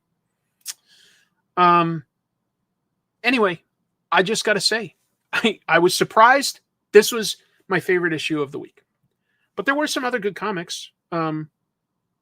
Fantastic Four has another good sci-fi mystery where they're trying to figure out how to beat a Doctor Doom that has mastered magically time travel. Anytime he loses, the world resets to a save state just before, and he remembers what happened so he can beat any superhero. That's why he's been winning in One World Under Doom this whole time, is because we've only seen the world through like Doom's perspective, and this sort of hints at the fact that he's been cheating this whole time. He found out a way to make a machine that could like reset things and he'd remember, so he'll never lose. He'll only allow the world to progress. It's like playing a video game. It's just like playing a video game that you can save and you're like, oh, I died. I'll go back to the save state and I won't make that same mistake. And how the Fantastic Four, and really one of them in particular, figures out a way around that. It's very clever. Great sci-fi mystery, great characterization. I would say especially of Johnny Storm in this. I do recommend this. There's a little sketch I did of Conan if I have time to ink and the energy. Save file. And it's such a cool way because it's been like legit frustrating seeing Doctor Doom for the first maybe 5 issues of like an 8-issue series almost walk all over the superheroes, and you're like, geez, how are they gonna like figure out what he's doing wrong or get the upper hand? Why does he always seem to be on top? It's because of he has this sort of like way of doing it, but the Fantastic Four undermine that in here, so I think that he's gonna fail soon. It really makes him go from like being like this ultra capable, competent person that's like maybe adding like healthcare and taking away wars in the world, and you're like, oh, should Dr. Doom be running the world? And then you realize, no, he's taking his magical powers from the lives of his citizens. He's like harnessing them, and he's cheating. He's created a device, a magical technical device that allows him to cheat, and it's anyway. It's good. I got the second issue of Superman, the Kryptonite Spectrum. If you're not sure what this is, it's just a mini-series, basically in its own continuity, by the whole team that makes the horror anthology book Ice Cream Man at Image. And the premise is just that there are a bunch of different Kryptonite types, and Superman allows himself to have them tested on him with the idea that if he didn't, and then Lex Luthor got a hold of it, he might not know what it does, but if he tests it on himself in controlled circumstances, maybe he can be ready. Okay, I get that logic. In this one, he has two types of kryptonite affect him. One of them grows him to super size, and another one just makes him super angry. And so it goes in some really fascinating directions and plays with how Superman can stay Superman even when he's being affected by these strange things. It's got all sorts of weird sci-fi ideas. It's got Batman and some other superheroes trying to keep this under control. Look at how hilarious this is. He outgrows the Fortress of Solitude. It's not quite full horror, but it's scarier than your typical Superman. And it's a fun sci-fi type idea that definitely riffs on the old Silver Age stories that would only be like maybe half of an issue, and expands it and gives it like a more believable world and more believable like sort of character decisionings. Okay, sure. I'm just inventing words now. I mean, art is always going to be subjective, what you love and stuff, but I like it. The main thing that makes it Black Label is just that it is not in normal continuity. Like whatever you know about Batman and Superman is enough. Like, but they're not having it affect or be influenced by anything outside of this. And it's a little scary sometimes. I don't have a lot to say about some of these. Exquisite Corpses, this was actually a really good issue. It involves a couple of the killers in this town teaming up, the one that's into fire and the one that's into bombs, but they're psychopaths, so things go badly. I picked up the Red Band Punisher reboot, where it basically just has Frank Castle back in the Marvel Universe, and he's amnesic. He wakes up, he's been killing some villains, but he doesn't know who he is or anything. I'm going, okay, I mean, I guess so, sure. And then at the very end, I'll just sort of tell you, because it's really the premise of this whole thing. Kingpin has somehow put a microchip in Frank's brain to control him. I was like, oh, that got kind of more sci-fi than I expected. It's good. It's not exceptional. What else? This issue of G.I. Joe really made me like Baroness. She's fighting Major Blood, who wants revenge because he had one of his eyes cut out by her. Anyway, things go very bad for him, and I don't know if we'll be seeing Major Blood again. It also created a cool version of Raptor, who I used to think of as a total goofball, but in this, he's just like a hunter-killer guy with cool mechanical wings and razor-sharp talons. He proves more than a challenge to G.I. Joe Cover Girl. It's good world building. I love, though, the thing I love right now is the secret team up between Clutch and the Autobot Hound. And right now, G.I. Joe's leadership does not know about that. And I can't wait to see where that goes. And the last one I got this week was the latest issue of Incredible Hulk. It's about to wrap up its run and roll right into a second run where this ancient evil has taken over Hulk's body, and this is sort of setting that up. Hulk is basically in hell and battling a bunch of monsters. So the battling the monsters stuff is fun. It sets up that he's going to have to fight his nemesis, Abomination, who's supernaturally empowered. So I think next issue should be a fun one. But as far as like what I can recommend this week, well, I mean, I don't not recommend any of this per se. But I think that the stuff I enjoyed the absolute most was Fantastic Four, The Ultimates, and Battle Beast. And I did enjoy this. I just thought it was very good, but not exceptional. It just had a lot of hype behind it to live up to. But the one I liked the most ended up being The Ultimates. I blasted through reading this one, folks. It was really, really cool and fun. So that's what I recommend. But I also am behind on a couple issues that I haven't picked up at my shop. They've got them on back order, like Feral and Radiant Black. Clutch is the one most likely to keep it a secret. Apparently, he does keep a bunch of secrets. So yeah.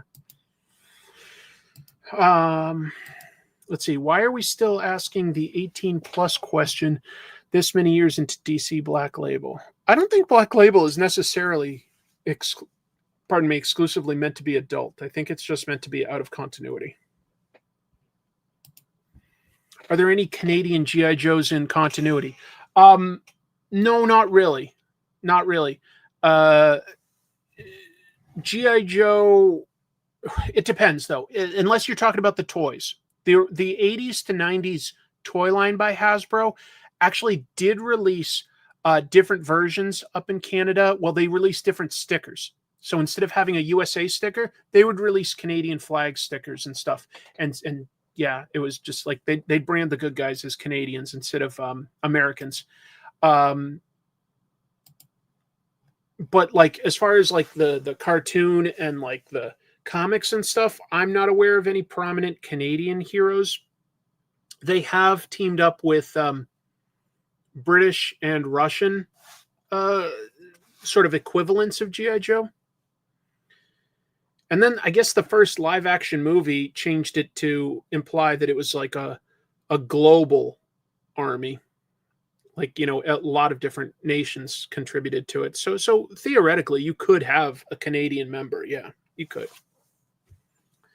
The main book and the Energon Universe book are both very much an American team.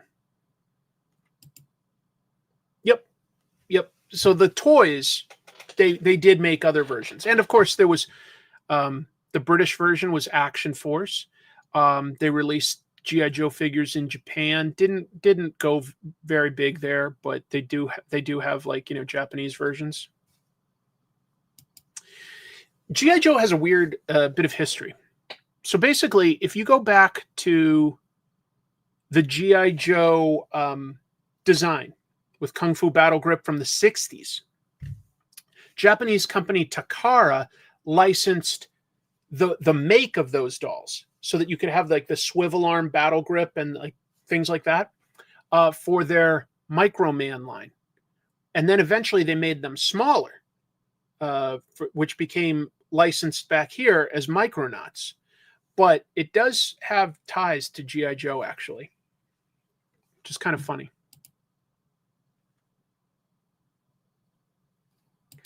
I think just the 60s. I don't think G.I. Joe existed in the 50s. Now, I think there was a movie called G.I. Joe in the 50s with Burgess Meredith, but it has nothing to do with the toy line or comics or anything. But I think that the movie, the black and white live action movie, might have been in 1950s, but it's not connected in any way.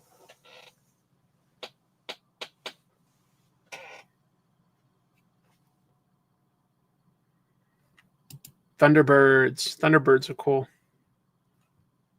Thunderbirds were big in Australia. Show's obviously been going like 2.5 hours, so I guess well, I don't know. I'll link a little bit while we talk. A little bit. I continue to enjoy Peacemaker. Boy, that is a good show.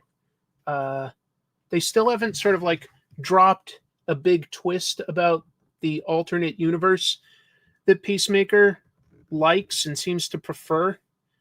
But I feel like I know where it's going. We'll see. That show Gen V apparently started season 2 on Amazon, but I haven't watched it yet. That's obviously a comic book related thing since it's a spinoff of The Boys, but I haven't seen that yet. So I don't know if season 2 is good. I thought season 1 was pretty darn good, very much in keeping with the world of The Boys.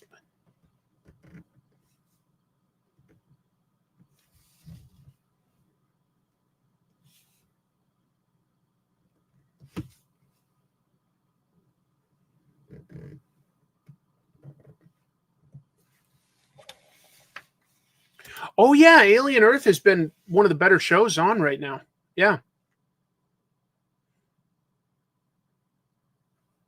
I saw Robert Patrick at a local con. He didn't spoil anything about season 2. Good, good. Yeah, that's right. What is it? One Battle After Another or something close to that. Paul Thomas Anderson always makes good movies. Always. Oh, thank you so much for watching. Thank you. Yeah, Jim Zub's great. I'm excited to see what he does with Conan next. But this fully painted issue 25, very nice. Oh, you picked up Basket Full of Heads.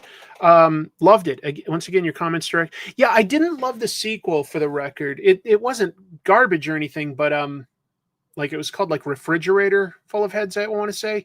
Sequel wasn't as good, but Basket Full of Heads was really cool.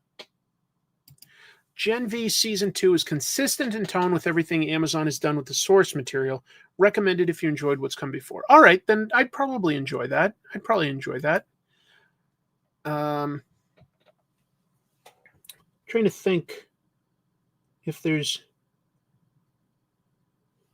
anything else I'm watching. I guess not. Yeah, I've been too busy to like go to the movies like lately, so no, can't think of anything else.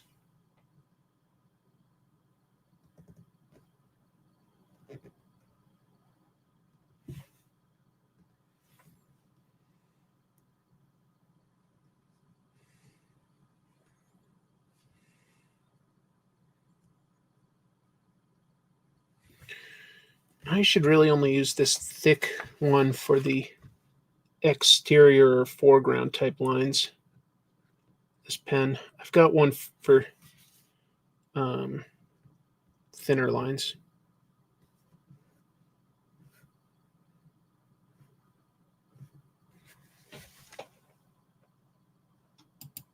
Wow, you like it more than the boys. That's interesting.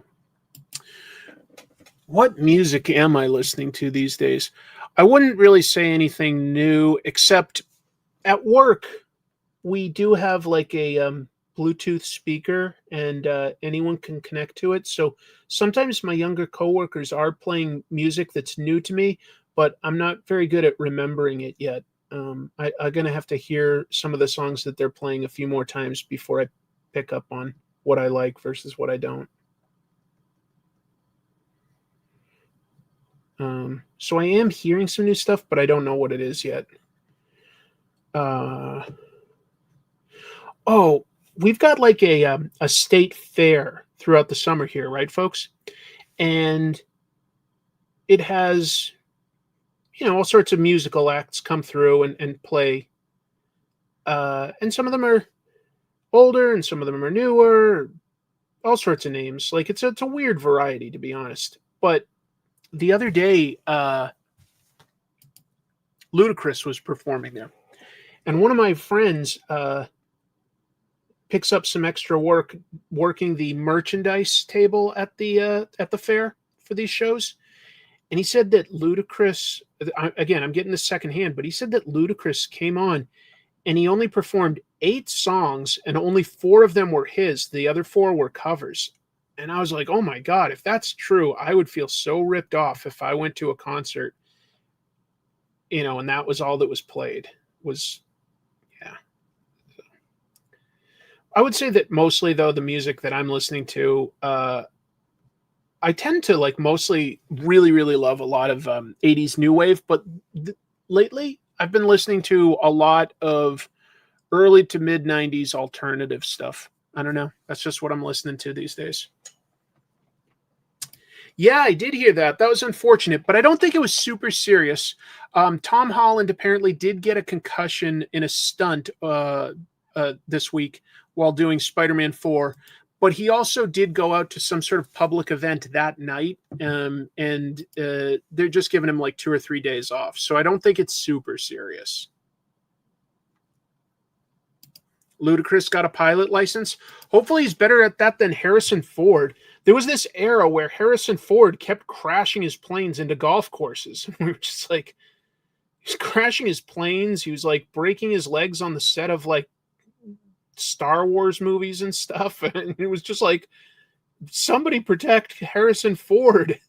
He's a menace to himself.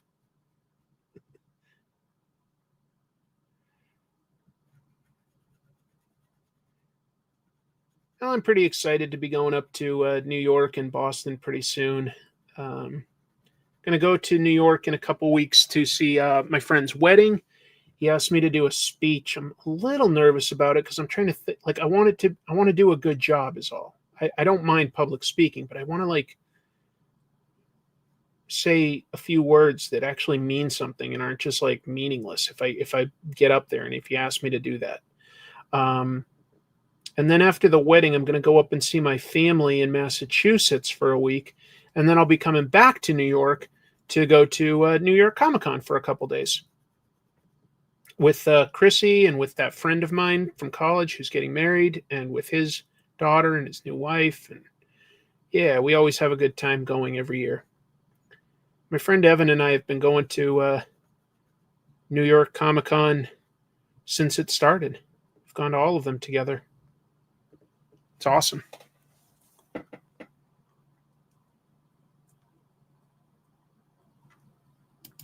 I saw Leonard Cohen in concert when he was almost 80, and he sang for 3 hours without a break. Good Lord. That's so impressive.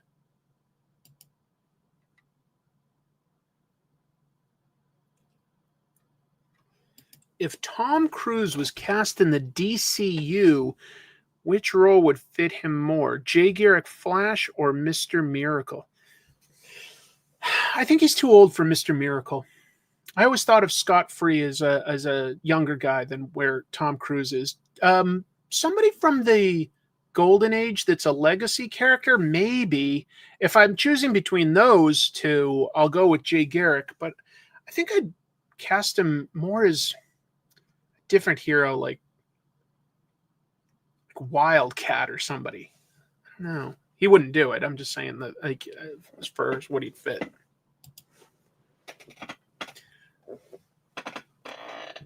Anybody been playing any good video games or anything lately? I haven't played video games in ages at this point. I miss it. I just don't have time. I don't know what to play.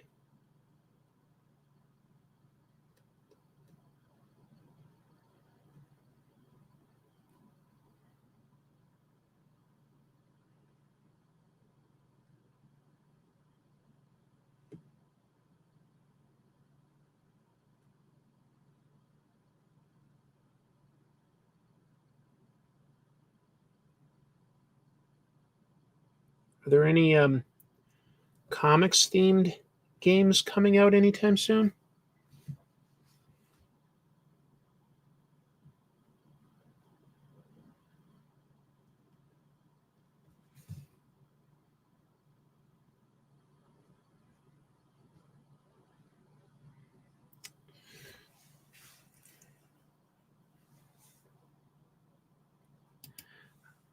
I just bought Heavy Rain and Detroit Become Human on the PS4.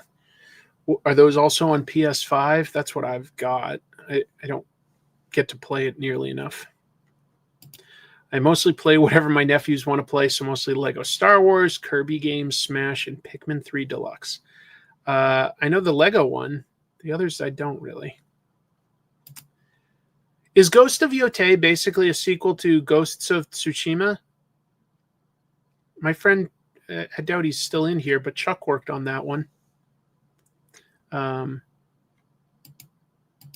I haven't played it. I keep meaning to. I know it's been out forever, but I still haven't played it. But if it's a good game, whatever, you can play a good game whenever.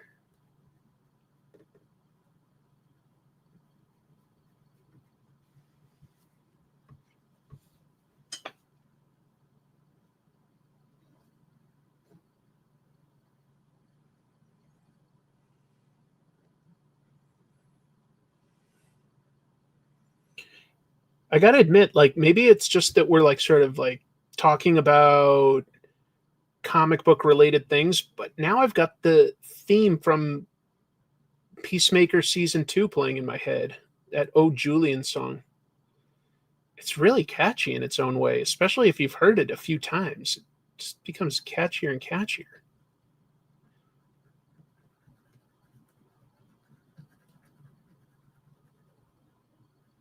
Oh, you know what I was thinking the other day?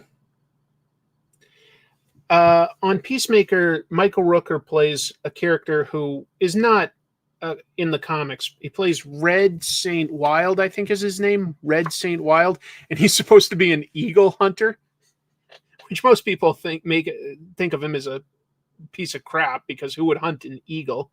But he like has these visions and he sees like, you know, energies in nature and stuff, right? And all of a sudden I go, oh, I bet you anything they named him Red on purpose. He's probably able to access the DC concept of the red, which is all animal life. That's what Animal Man, for instance, can see, or Vixen. They can see the red, just like Swamp Thing accesses the green. And there's also the black, which represents death. But I bet Red Saint Wild can, on some level, literally see the red. Oh Lord by Foxy Shazam. I gotta download that song. That's something I've been listening to, I guess. James Gunn puts a lot of thought into the songs he chooses. He really does. I remember when Guardians of the Galaxy 2 was coming out and they had a trailer and the song they used was The Chain by Fleetwood Mac, which is an incredible song if you know the history behind it as well as like being a catchy song, where it was made as the band was breaking up and they all sort of did their parts individually and it was assembled in the studio. But it was like at a time when the band was very fractured. And what a great idea for how they sort of started that movie, you know, with the team sort of having issues, you know. I was like, wow, that was a really clever song to have included.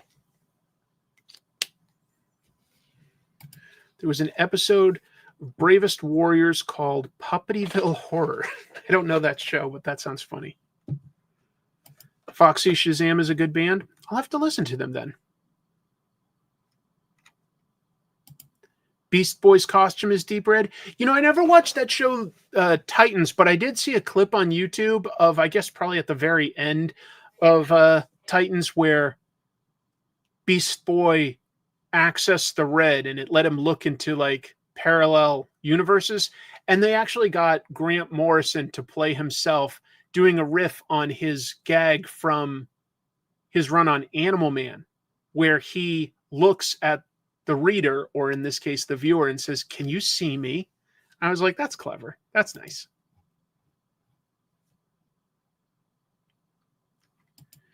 It does cost a lot to license most songs. Yeah.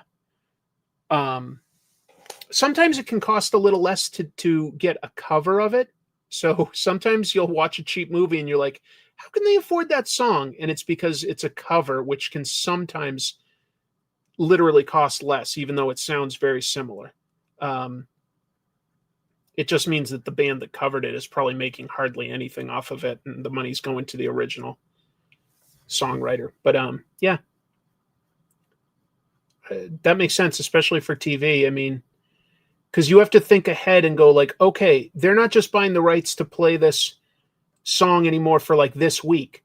They got to think ahead for like when it, you know, is on streaming 10 years down the road, or when they release a Blu-ray or whatever, like that they've still got to have sort of the rights to that song. And that prevented a lot of TV shows that were older from getting DVD releases for ages, because the music on it was stuff that couldn't be licensed. There was a sketch comedy show that I always enjoyed on MTV back in the day called The State. And it took forever for The State to get a physical release because it had been a sketch comedy show on MTV.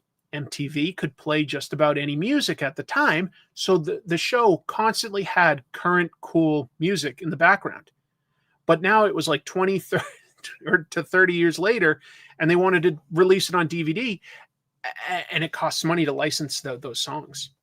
So that's just one example of like how now people think about that, because there's so many different types of releasing stuff. So James Gunn might be able to afford a more expensive song on Peacemaker right now, but it might become a more expensive issue down the road if they want to like continue to release it. So they're probably like thinking ahead, like, okay, what can we afford for like long term? Oh, interesting. I never watched that, but I mean, I'm aware of the show. Ally McBeal was one of the DVDs. Can't use most of the songs they originally had on the soundtrack. And when they swap it out for like a replacement, it never quite feels right, even if you don't know what should have been in there. That's right. A lot of Guitar Hero and Rock Band would have cover versions technically.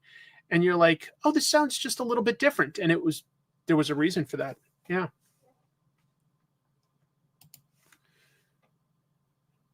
So home media just wasn't something people were thinking about even into the 90s.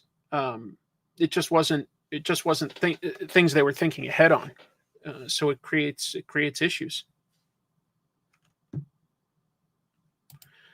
The Blu-ray re-release of Quantum Leap supposedly restored all the original music. I watched season 1 of Sweet Tooth and I thought it was quite good, and I just sort of fell off my radar for whenever it came back, which is very easy with Netflix. I feel like they don't advertise their shows when they're coming back, except for the 1 or 2 absolute biggest shows like Stranger Things. So sometimes you're like, oh, it got another season? Like I just didn't know.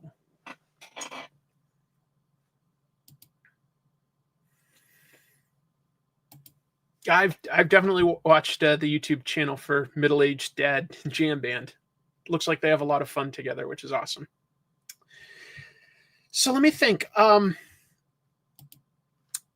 looking at the calendar real quick. All right, next week is the 29th, Monday. I'll have a regular show that night. The Monday after that, I will be with my family in Massachusetts. So will I have a show on the 6th of October? Question mark.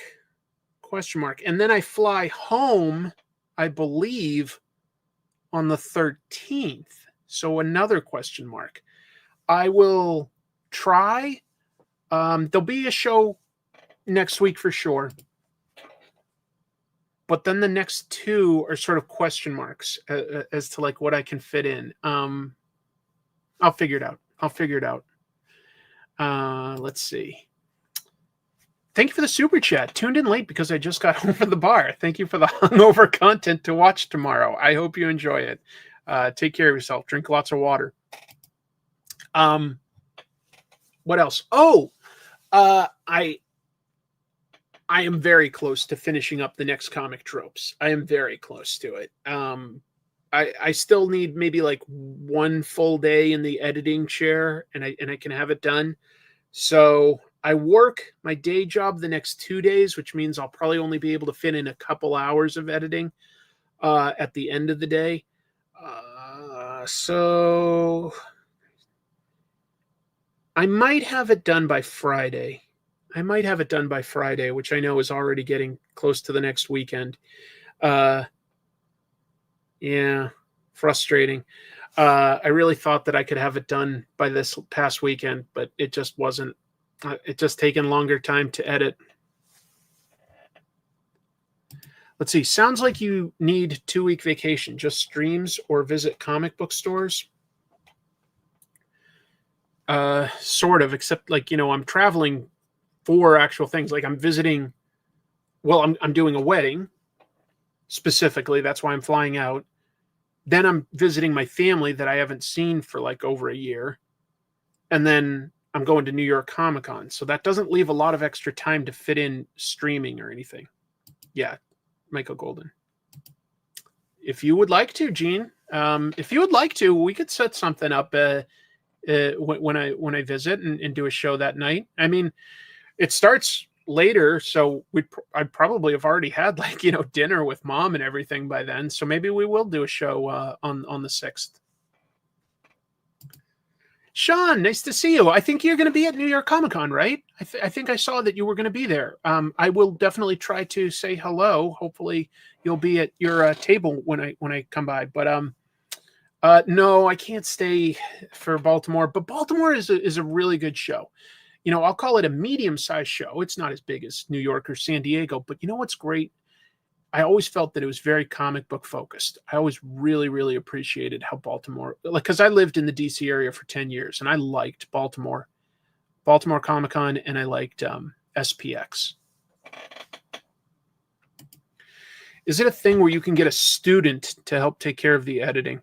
I would have no way to give them credit, no, because I'm not a business. I'm not a business, so I can't give them like credit.